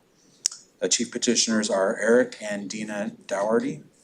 The subject property consists of a dwelling on 40 acres and is zoned farm forest. Staff has reviewed the annexation petition and found it to be in compliance with Douglas County Comprehensive Plan and statewide planning goals, and there are no known objectors at this time. Questions of staff before I open the public hearing? Okay, we'll go ahead and open the public hearing and invite testimony on agenda item number 5. Is there anybody online for number 5? Dave Davis is still online. I think he likes to listen to the meeting online, Yes. so he'll speak up, I'm sure, if he wants to visit. So anybody here in the room on on agenda item number 5, we're in public hearing. See now, I'll close the public hearing. Pleasure of the board. Move to approve the annexation. I'll second that. We have a motion, a second. Questions or comments? Seeing none, I'll call a question. Commissioner Boyce. Aye. Commissioner Kress. Chair votes aye and the motion passes. Thank you. Agenda item number 6 is a public works item, and I'll invite up our public works director again after his great presentation, Scott Adams. Good morning, Commissioners. Again, Scott Adams. Item number 6 is a final order granting vacation of a portion of the Meadowbrook Street, a dedicated roadway in green. The petitioners were Samuel R. Landy, Lula Landy, LTM Inc., and Bassett Family LLC. To approve the final order of vacation. I'll second. Motion second. Questions or comments? Seeing none, I'll call a question. Commissioner Boyce. Aye. Commissioner Kress. Aye. Chair votes aye and the motion passes. Agenda item number 7, Public Works, Scott Adams. Again, Scott Adams, Public Works. Item number 7 is contract number 3000 between Douglas County and LTM Incorporated, DBA Knife River Materials for the Main Street Canyonville Safe Routes to School project number 11073. Bids were received for the project. Were opened on March 5th of 2025. Knife River Materials was the selected bidder with a total contract amount of $3,000,000 $164,559. Move to approve the contract. And I'll second that. I have a motion, a second. I'm gonna make a couple comments. So this project has been going for quite a while, just like all these safe routes to school projects. They start out really with a community interest, and a community interest is conveyed in a variety of different ways, but it makes its way to a list that you and your team work on, putting a grant application together. My understanding is the average approval or winning of a grant is once in every 5 or 6 years, a county can expect to get one of these grants.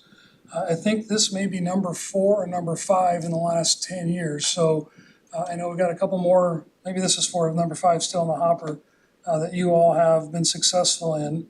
These projects take a ton of time working with the local communities, and because you're impacting infrastructure they have, including oftentimes water lines or other utilities, it takes a lot to engineer and get to the point where we go to bid. We were lucky in this particular round of bidding. We had some very good competitive bids, and the bids came in at a place that was doable within budget, what we planned to do. And today we are getting ready to take action on this bid. So I'm pretty excited about the work and really the transformational work that this does to communities. This will continue the sidewalk through Canyonville from its current location, sort of right in front of City Hall, all the way out north to the north end of the town, to allow those children that live in that part of town to walk to school on safe sidewalks. So it will change the look of the town, but most importantly, it provides for a safe route for children to walk to school. So thank you for the work on that. More questions or comments? So now I'll call the question. Commissioner Boyce? Aye. Commissioner Kress? Aye. Chair votes aye, and the motion passes. Agenda item number 8 is a Salmon Harbor item, and I see Commissioner Boyce is gonna handle this. There was a couple questions about the modifications, so to the extent you can answer that, that'd be great. So this is the first extension of the contract between the county and Healthy Sustainable Communities for the work that they're doing on the Salmon Harbor Master Plan. I don't remember all the questions, but in essence, Salmon Harbor's not a park. There is no nexus between Salmon Harbor's master plan and the park's master plan. The reason for the extension of the contract is because there's a creation of the master plan. There's also execution of the master plan and projects that we plan to continue moving forward with once this is adopted.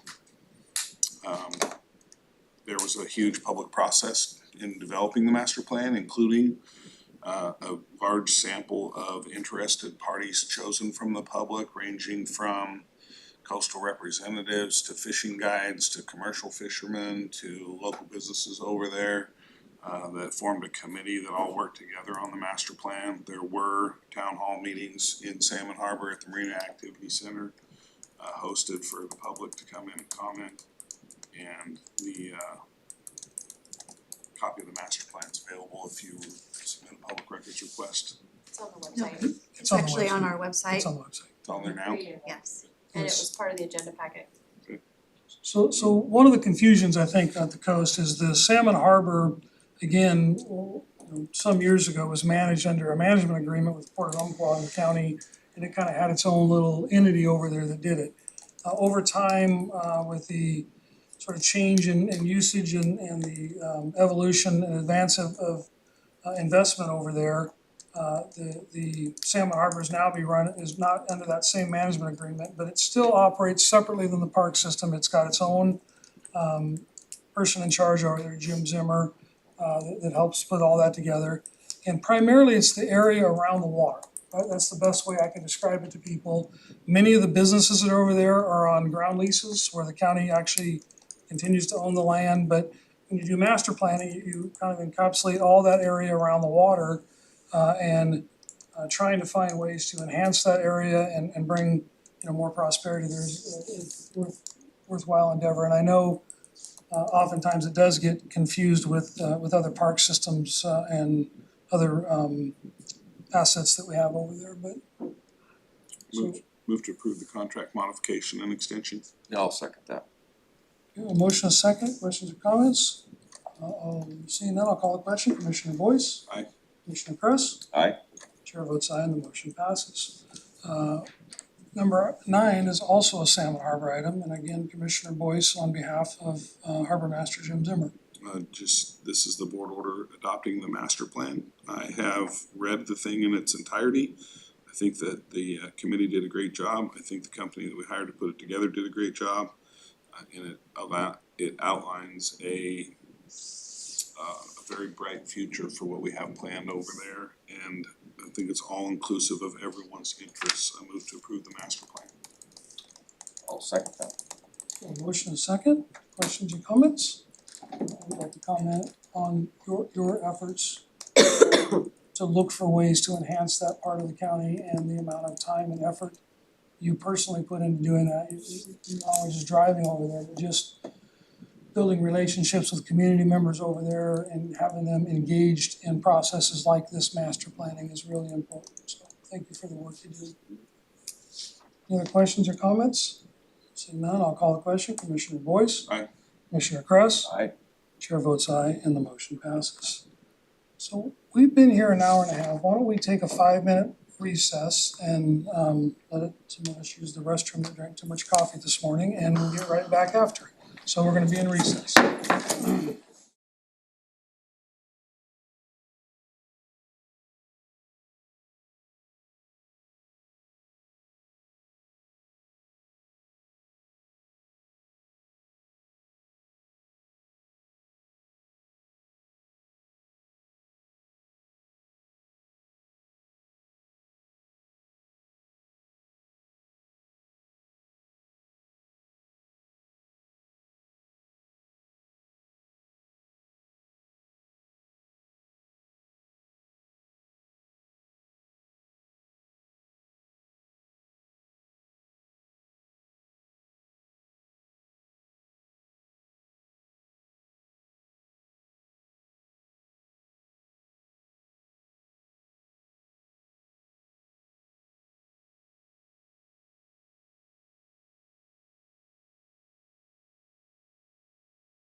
gonna go ahead and move through the agenda.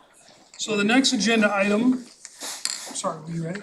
I'm ready. So, the next agenda item is agenda item number 10, and this is a planning department item.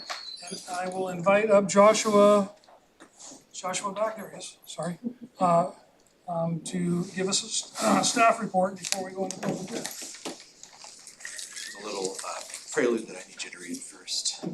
You're right. Exactly what it says. Let me read it. So, I hereby open a public hearing for planning department file number 24-059.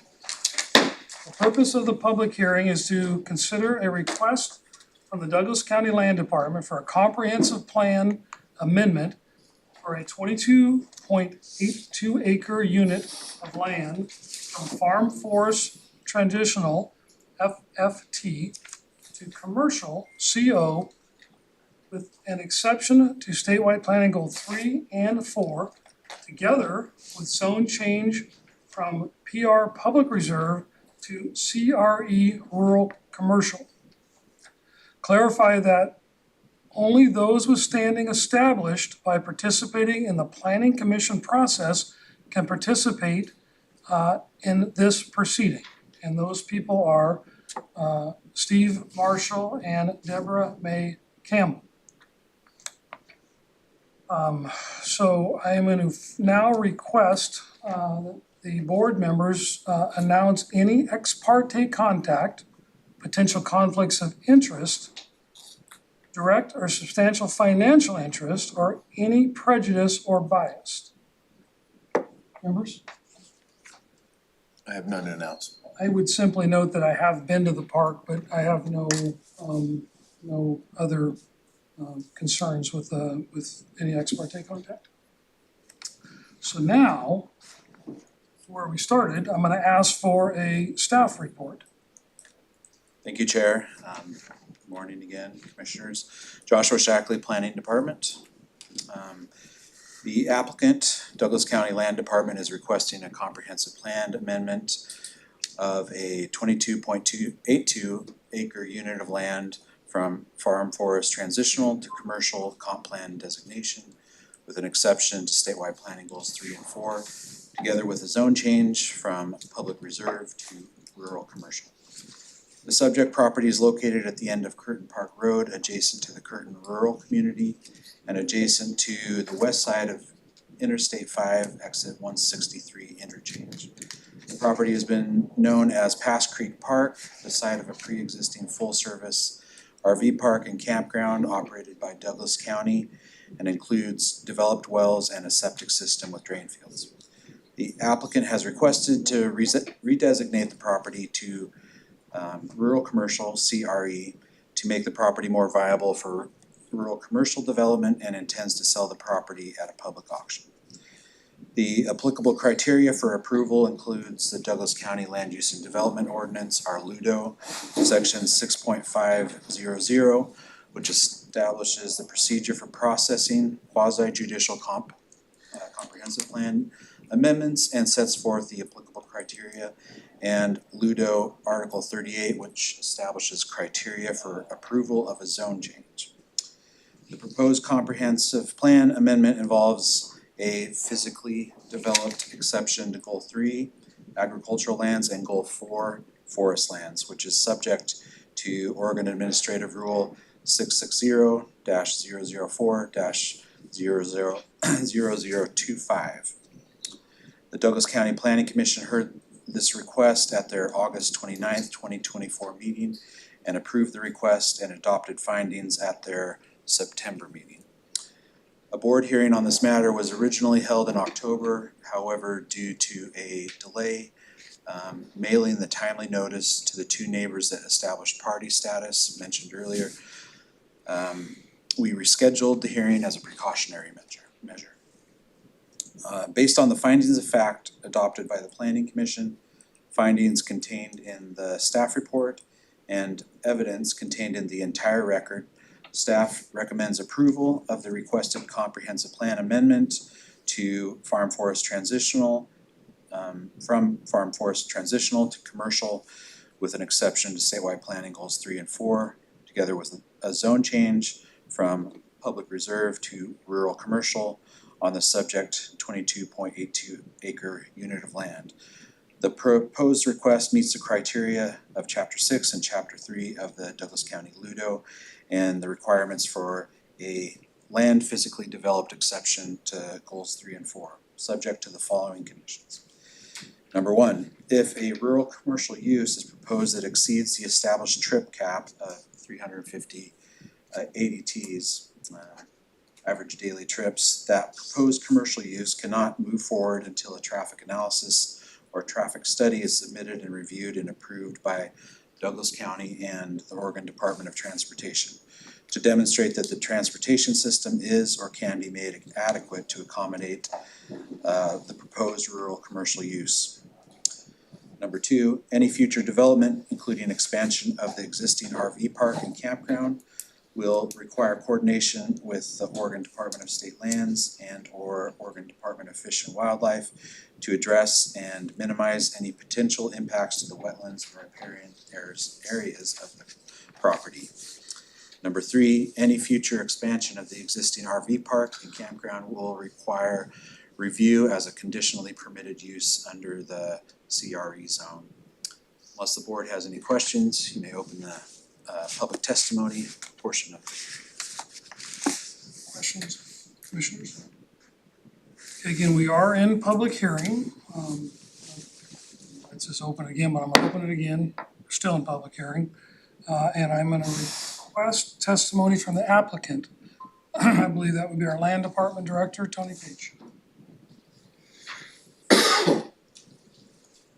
Morning, Commissioners. Tony Page, Land Department. I'd like to set up a visual aid real quick to help me get through this, help you see the property.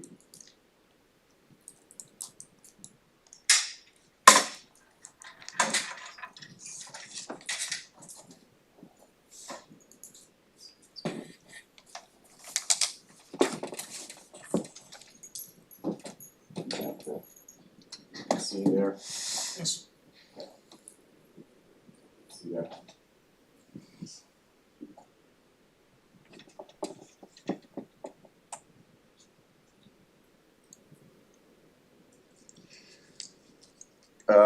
So I'm here to talk about the benefit of changing the zone at 201 Curtin Park Road in Cottage Grove. It's located near the north border of Douglas County.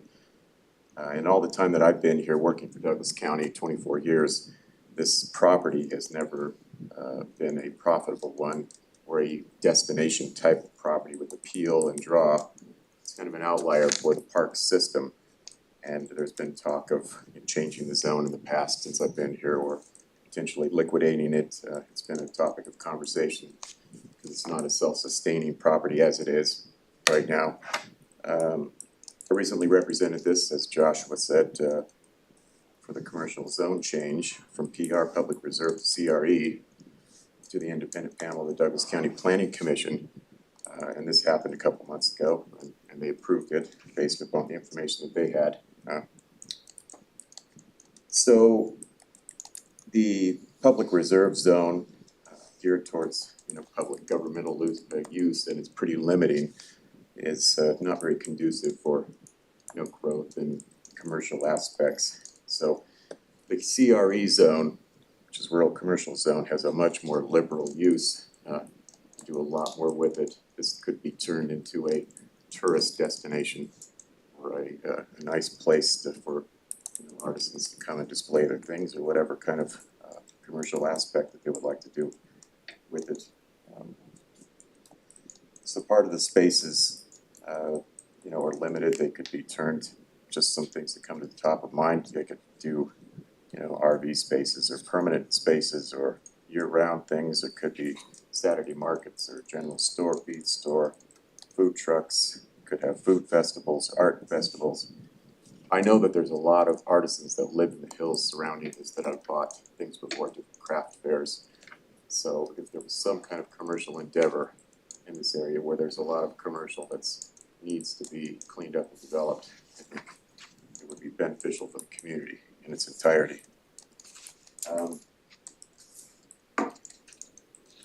I think that if this zone change from PR limiting to commercial was implemented, I think it would be beneficial for everyone in the community.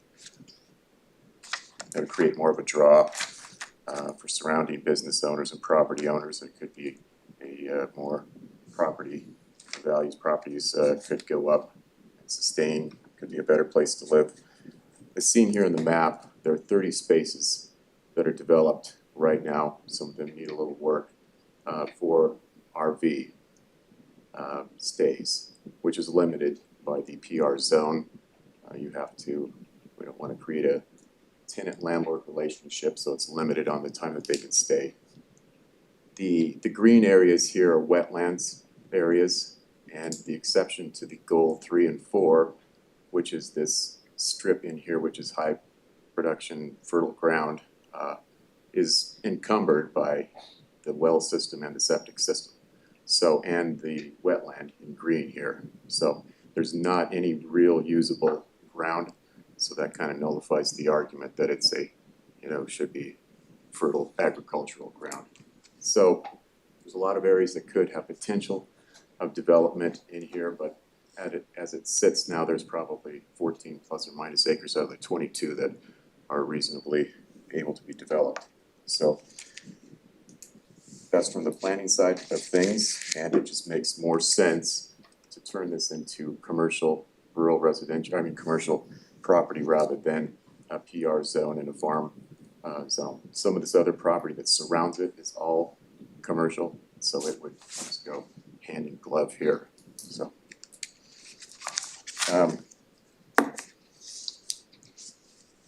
The benefits, of even us keeping it or it being sold to someone else is highly beneficial for the commercial aspect of things rather than what it is now. The limiting PR zone limits the value, limits the use, so a much more liberal commercial zone would be welcome. So, do you have any questions? No, thank you. Thank you. So again, the people that have standing for this particular agenda item are Steve Marshall and Deborah Campbell. And I'm moving to the request testimony from other parties that are in support of the application. So Steve Marshall or Deborah Campbell here. I see nobody else that wants to speak in support.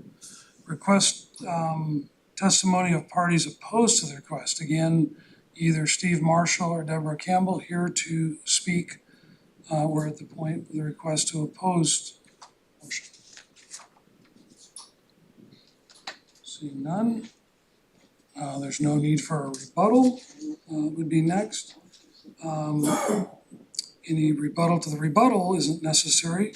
So I think we're at the point of closing the public hearing and deliberate to a decision. What about the not for? So again, there is 2 people that have the opportunity to speak for this one. There's 2 people that have standing on number 10, and that is Steve Marshall or Deborah Campbell. I said request for parties in support, request for testimony for parties opposed. People that have standing, how did that? They applied, Joshua, come up and explain how you get standing. It's through the planning commission process. Yeah, the 2 individuals that have standing requested party status in earlier proceedings with the planning commission. So when it comes to the board, those are the 2 parties that do have standing to speak. And it's limited to the arguments they made in their comments, and it's limited to the people with standing. You have to stay within the record of what the planning commission, it's a land use thing. The next item isn't the same, but this item is very much a land use process. So, great, so we are at deliberation to a decision. Pleasure of the board. Move to approve the planning commission approval of the Douglas County Land Department request and adopt the planning commission findings of fact by reference. I'll second that. So we have a motion and a second. I will call the question. Commissioner Boyce. Aye. Commissioner Kress. Aye. Chair votes aye and the motion passes. Agenda item number 11 is also a public hearing. And agenda item level, I'll have Tiffany, County Counsel, do a staff report before I open the public hearing. Tiffany Podlesnik, County Counsel. For the board is a public hearing to consider the adoption of a board order removing the parks use designation from the property identified as tax account numbers R18727 and R17479, and allowing for the Douglas County Land Department's future conveyance of this surplus land by public or private sale. Notice of the hearing was published twice in the News Review as required by statute. After the board closes the public hearing, it will be the pleasure of the board as to whether or not to adopt the board order. Questions of staff? We'll go ahead and open the public hearing, and I have 4 emails that we received on this item that I'd like to note for the record. 2 from Samantha Duncan, 1 from Connie Page, and 1 from Mark Shaw. And I will note that Mark Shaw's email both had questions and concerns on agenda item number 10 and 11. He didn't have standing, however, his question about why it was being redone was answered in the staff report. So again, 3 individuals, 4 emails noted for the record. Each commissioner has received a copy of those. So do we have anybody online? We're in public hearing. Nobody online. Okay, so I would invite those in the room that would like to come forward on agenda item number 11 to please do so at this time.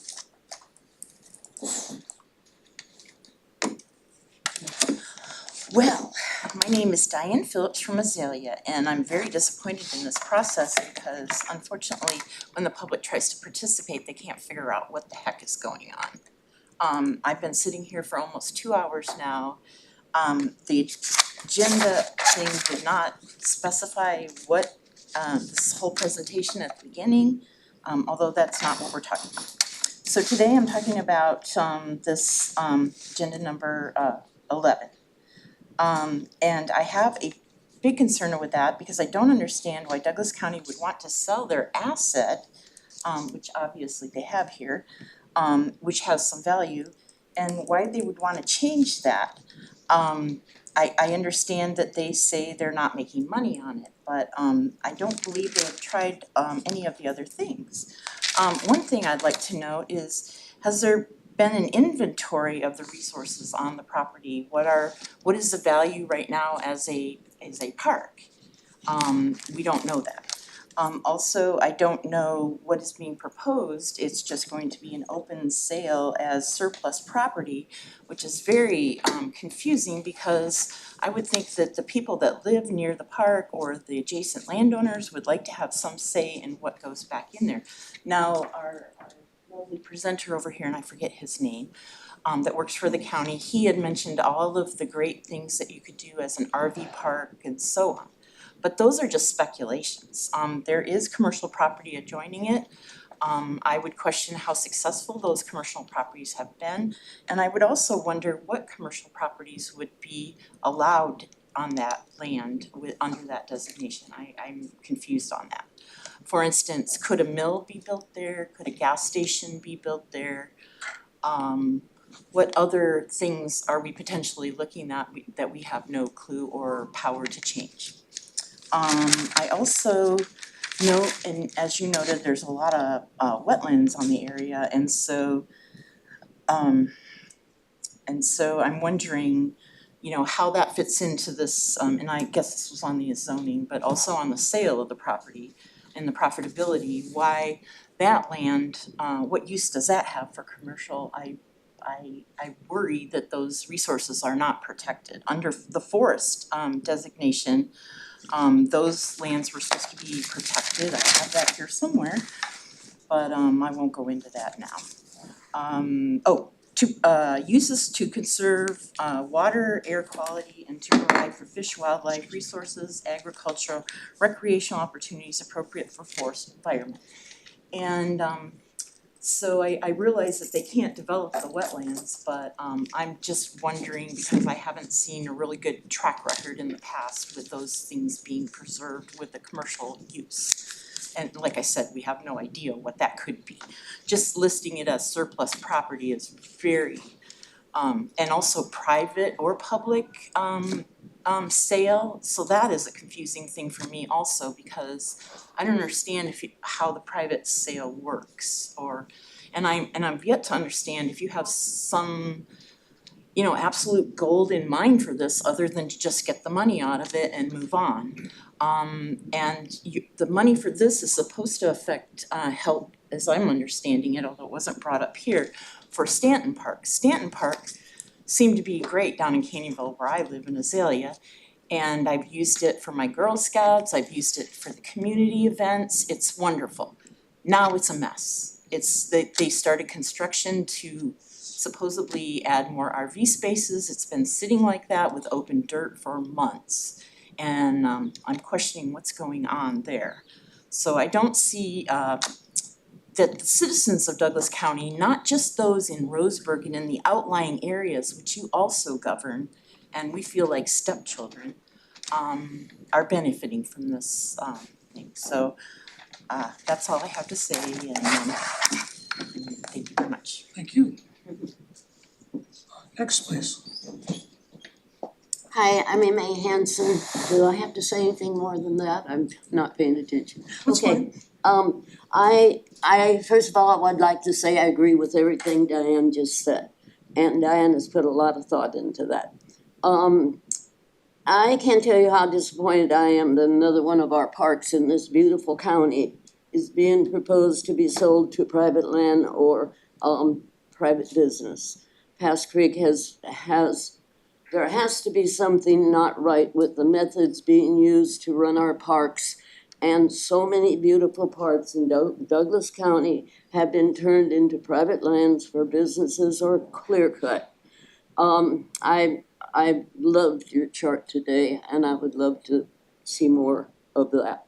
And anyhow, and have been, I would like to know if there's been any business audits run on the running of these parks, and if not, why not? And if so, can we, the public, see them, and how would I see them?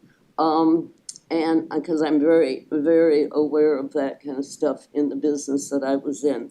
And I would also like to know someday, how many new parks have there been new land that has made into parks in the last 20 or 30 years,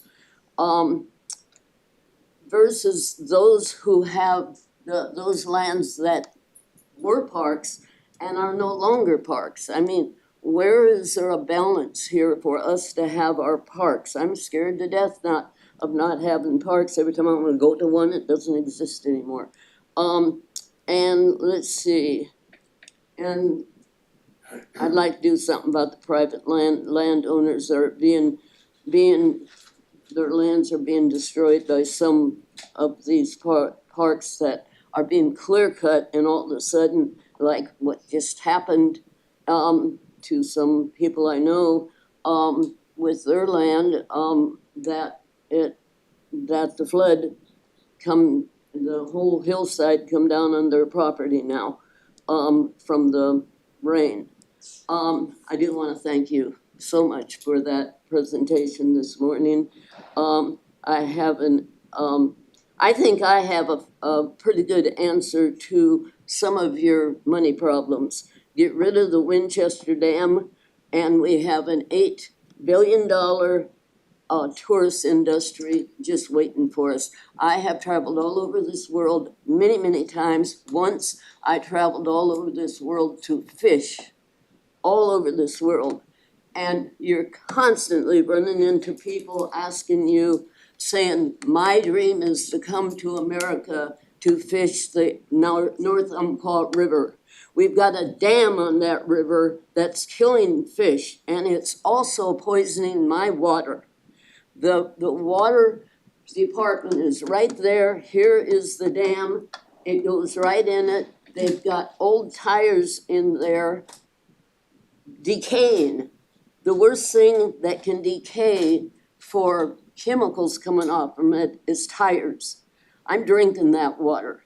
And then they also, they've got all kind, 3 times now that I know of, they've rebuilt that dam with treated wood.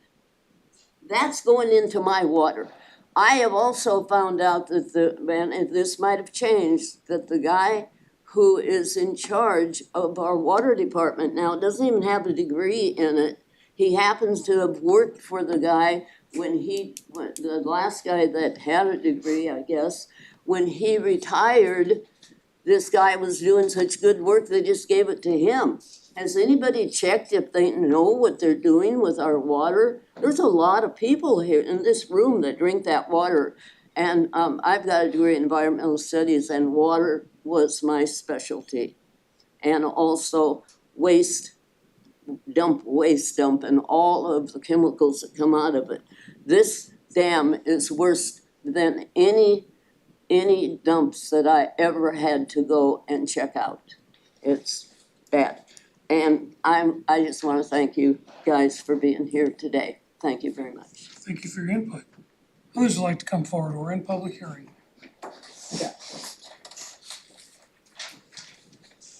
Diana Larson, Myrtle Creek. I'm here to publicly voice my opposition to selling the park. I've already submitted a written comment, and the guy that did his presentation seems to understand the value and the possible opportunities for that park, things that the county obviously doesn't seem to want to entertain. And there's a lot of people that don't want a big noisy Disneyland park or Discovery Point. They look for these kind of places to take their kids so they can see the ducks and the nature, everything that it has to offer. I agree with Diane on Stanton Park, that's horrific. The last Park Advisory Board meeting was canceled, so people did not get to address their concerns at that. There just doesn't seem to be a lot of motivation for somebody to do something with this park, and I don't understand why. And then there's the 2 things that are gonna be separated from the park.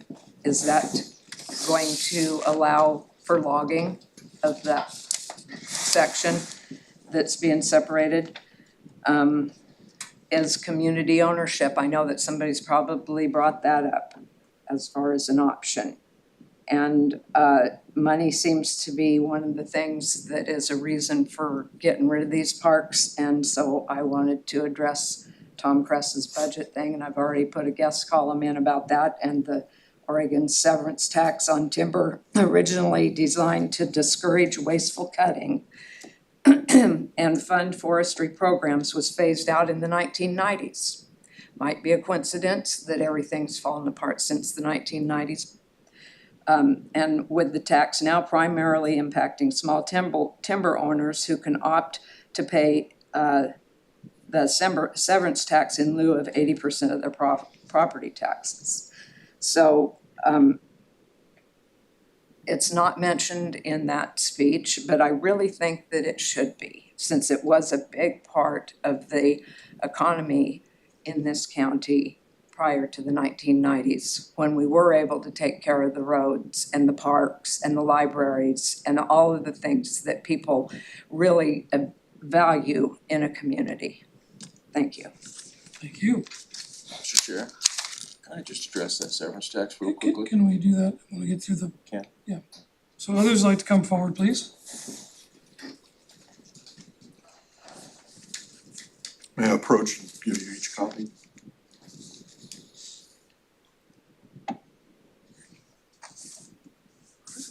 Thank you.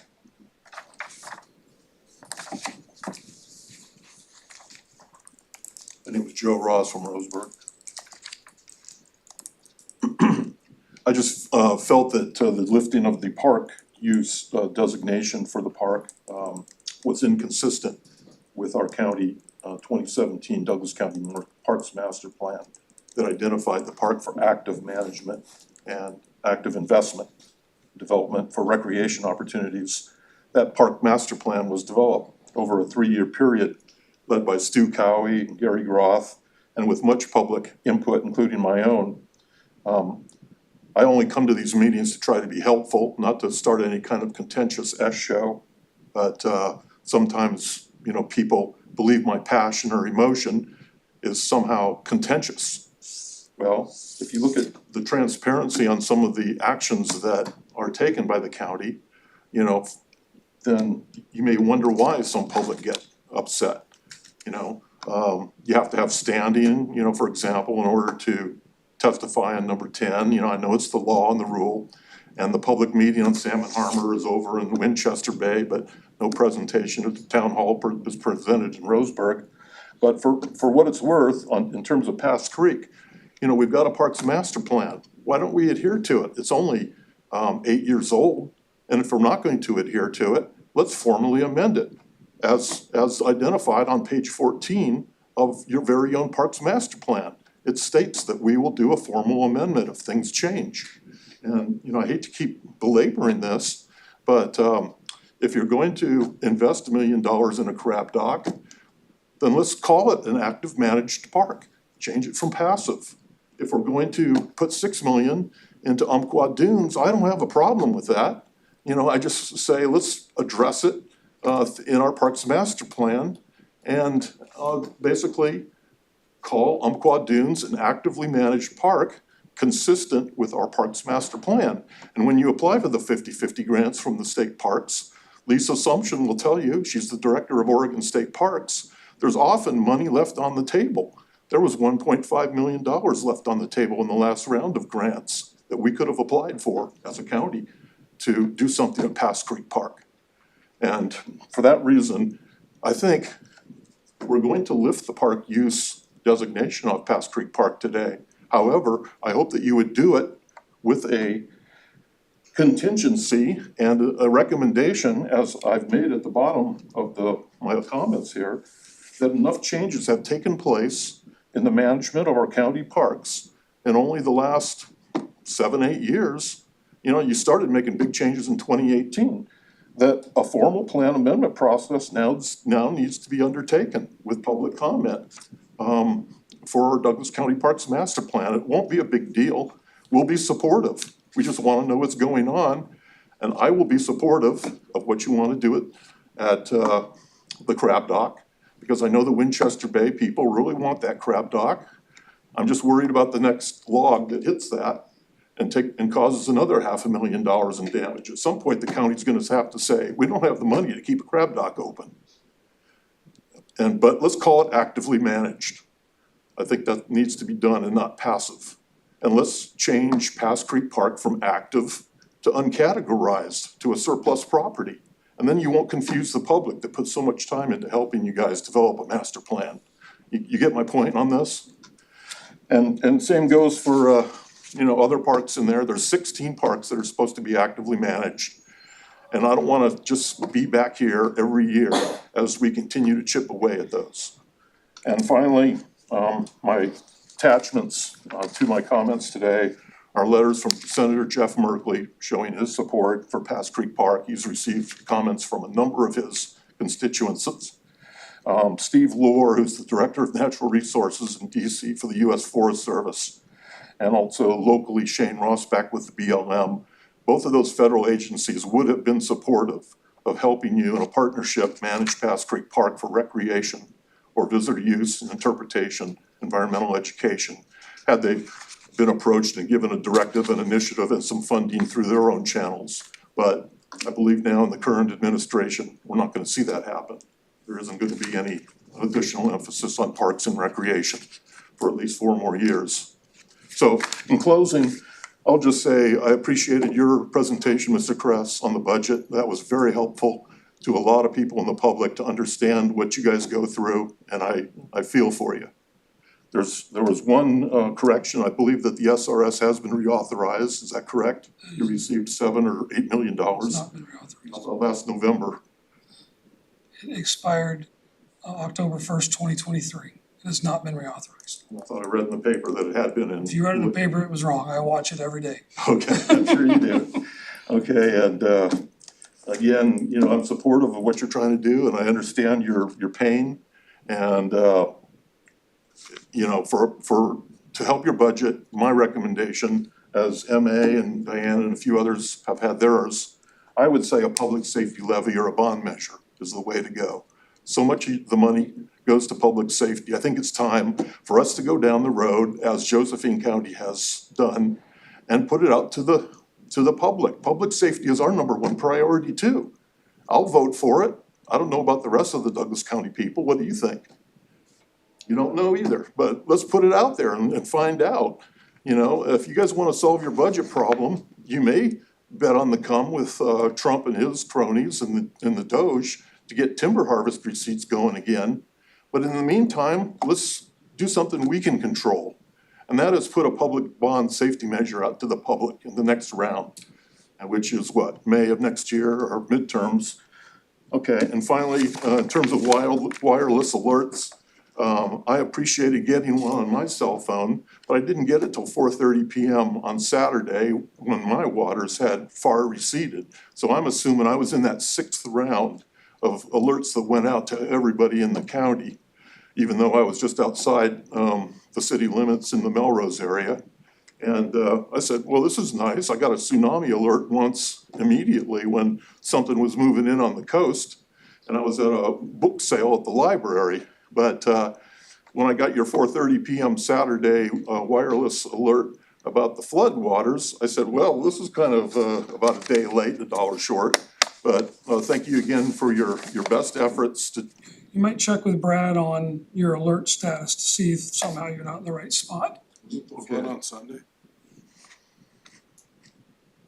I know I checked my alerts on my settings on my phone and I had all my alerts on. It doesn't always work, so sometimes it has to do with, help you get through that. But the fact that you did it, I appreciate that, and you guys have to juggle a lot of balls at any one time. And so, again, I would much rather be home eating donuts and drinking coffee, but thank you for your listening. Thank you. So we are still in public hearing on agenda item number 11. Others would like to come forward? Round 2? Yeah, just because if he's gonna say something and I can't say anything after that, then, the thing that I thought was interesting was the severance tax, originally designed to discourage wasteful cutting. Because when you look at those forests now and you hear the commercials where they say we plant 3 trees for every one that we harvest, and they don't take into consideration the total slaughter of every tree in those clear cuts, no matter what size they are, they're gone. So that's something that I think was advantageous also with that. We are here talking about Aspen Park, so thank you. I want to get my comment in. All right, very good. We're trying to allow as much as possible, so I'm gonna go ahead and close the public hearing. And I know you want to make a couple comments. Well, I would like to address the severance tax, Diana, in just a minute. I read your article in the paper. Just so you know, because I hear it a lot about the severance tax, heard it a lot, and so I kind of dove into that a little bit. First of all, we have no control over whether there's a severance tax in the state or not. We'd have no control even if there was one, if we got the money. It could easily go to the state for whatever they want. There's nothing in statute that says it would have to go to the county government. So that being said, in 1989, prior to your 90s talk, the 1989-90 budget for this county, we received $345,000 in severance tax money. That was in those days dollars. Today's dollars, that'd be $863,000. Not something to, sneeze at, but not much in our way of our budget. That same year, we received $25 million in the ONC, which would be $65 million today. I only say that is because you're just not comparing apples to apples. You would have to tax everything. It would have to be 100% tax on the timber that is sold by the private guys to even come close to the amount of money that was before. And you couldn't do that because there'd be no incentive then for them to even work.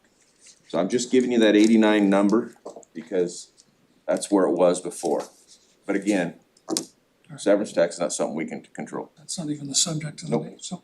All right, so we are deliberating on agenda item number 11. Other comments of the board? No motions? Move to approve the board order of the parks designation. And I'll second that. Motion is second. Questions or comments? I know we're long and I'm gonna be brief. I literally, just for fun, printed some comments out that had been on Friends of Pass Creek Park Facebook. And I'm not gonna read them word for word. One of the most troubling was a not so subtle comment that had to do with assassination of the commissioners. So that particular remark was on Pass Creek Park on that Facebook page for quite some time, to the point law enforcement had to go talk to the gentleman that put it on there, and several people had liked it. There is several comments of name calling that is absolutely unnecessary. There is some of the very people that work for agencies that during the time of the reduction in timber receipts that caused this problem are making comments when them in fact were part of the reason why we're having to look at changing the way we operate. There's comments about parks having to be revenue positive. That is incorrect. Our campgrounds generate revenue to fund our parks. There's a big difference between a park and a campground. Campground in our new system, and if you're watching the updates from our public information folks, this new direction that we've gone is to have these campgrounds that people wanna pay for, they wanna use them, they wanna spend money to have that experience in their destination campgrounds. And we have some really good destinations here in Douglas County, I agree. But as far as tourism goes, we make no money on tourism unless we have a tourism facility. There's no nexus between a person coming and being a tourist in our county and county revenue. We don't have a sales tax, we don't have a toll booth. So the way that counties can do some sort of recreation revenue generating is have campgrounds, and we're not the only county that does that. Coos County also has a campground that is very revenue positive for them and helps run their system. So it amazes me that today, even the comments we got today, the people that made the comments, and we're happy to hear them, one of the ladies that gave a comment today was just about as far away from Pass Creek Park as you could be and still be in Douglas County. None of the people that gave comments today live close to Pass Creek Park and Campground. So it's just sort of, I don't like that we're in a situation having to change the way we do services here at the county, but the fact is, when the decisions were made to quit harvesting timber and sharing those timber receipts off of federal lands with counties, counties are having to change their business model. That's just the fact that we deal with every single day here, and counties around us are having to deal with that. We're not unique in that. Instead of the previous sort of do more with less, sell parks land, they sold a big parks property over in Aden. They closed parks, the Green Oaks Park had been closed before us getting here. Other parks down in the southern part of the county, including Carl C. Hill and Herbert Pond, were all closed. And the whole idea of just eliminating parks completely from what counties do, it's not statutory required, was not a path we wanted to take. So we are looking for a different way. But that does mean at times, not everything's gonna work. We talk about a master plan that's only 8 years old, 7 years old. The fact is, in that 7 years, a lot has changed, including our attempt to get in front of the US Supreme Court to have a conversation about what the ONC Act means. They declined to take the case.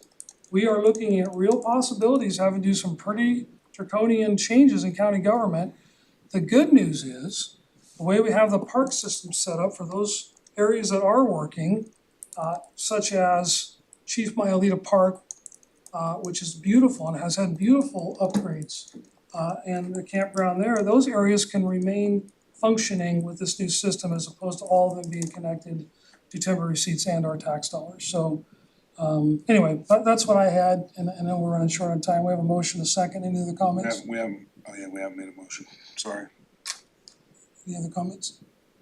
So now I'll call the question. Commissioner Boyce? Aye. Commissioner Kress? Aye. Chair votes aye and the motion passes. I know you have to go, you have a doctor's appointment, and I'm gonna forego commissioner comments. I feel like we've talked enough and adjourn the meeting. Thank you all for being here.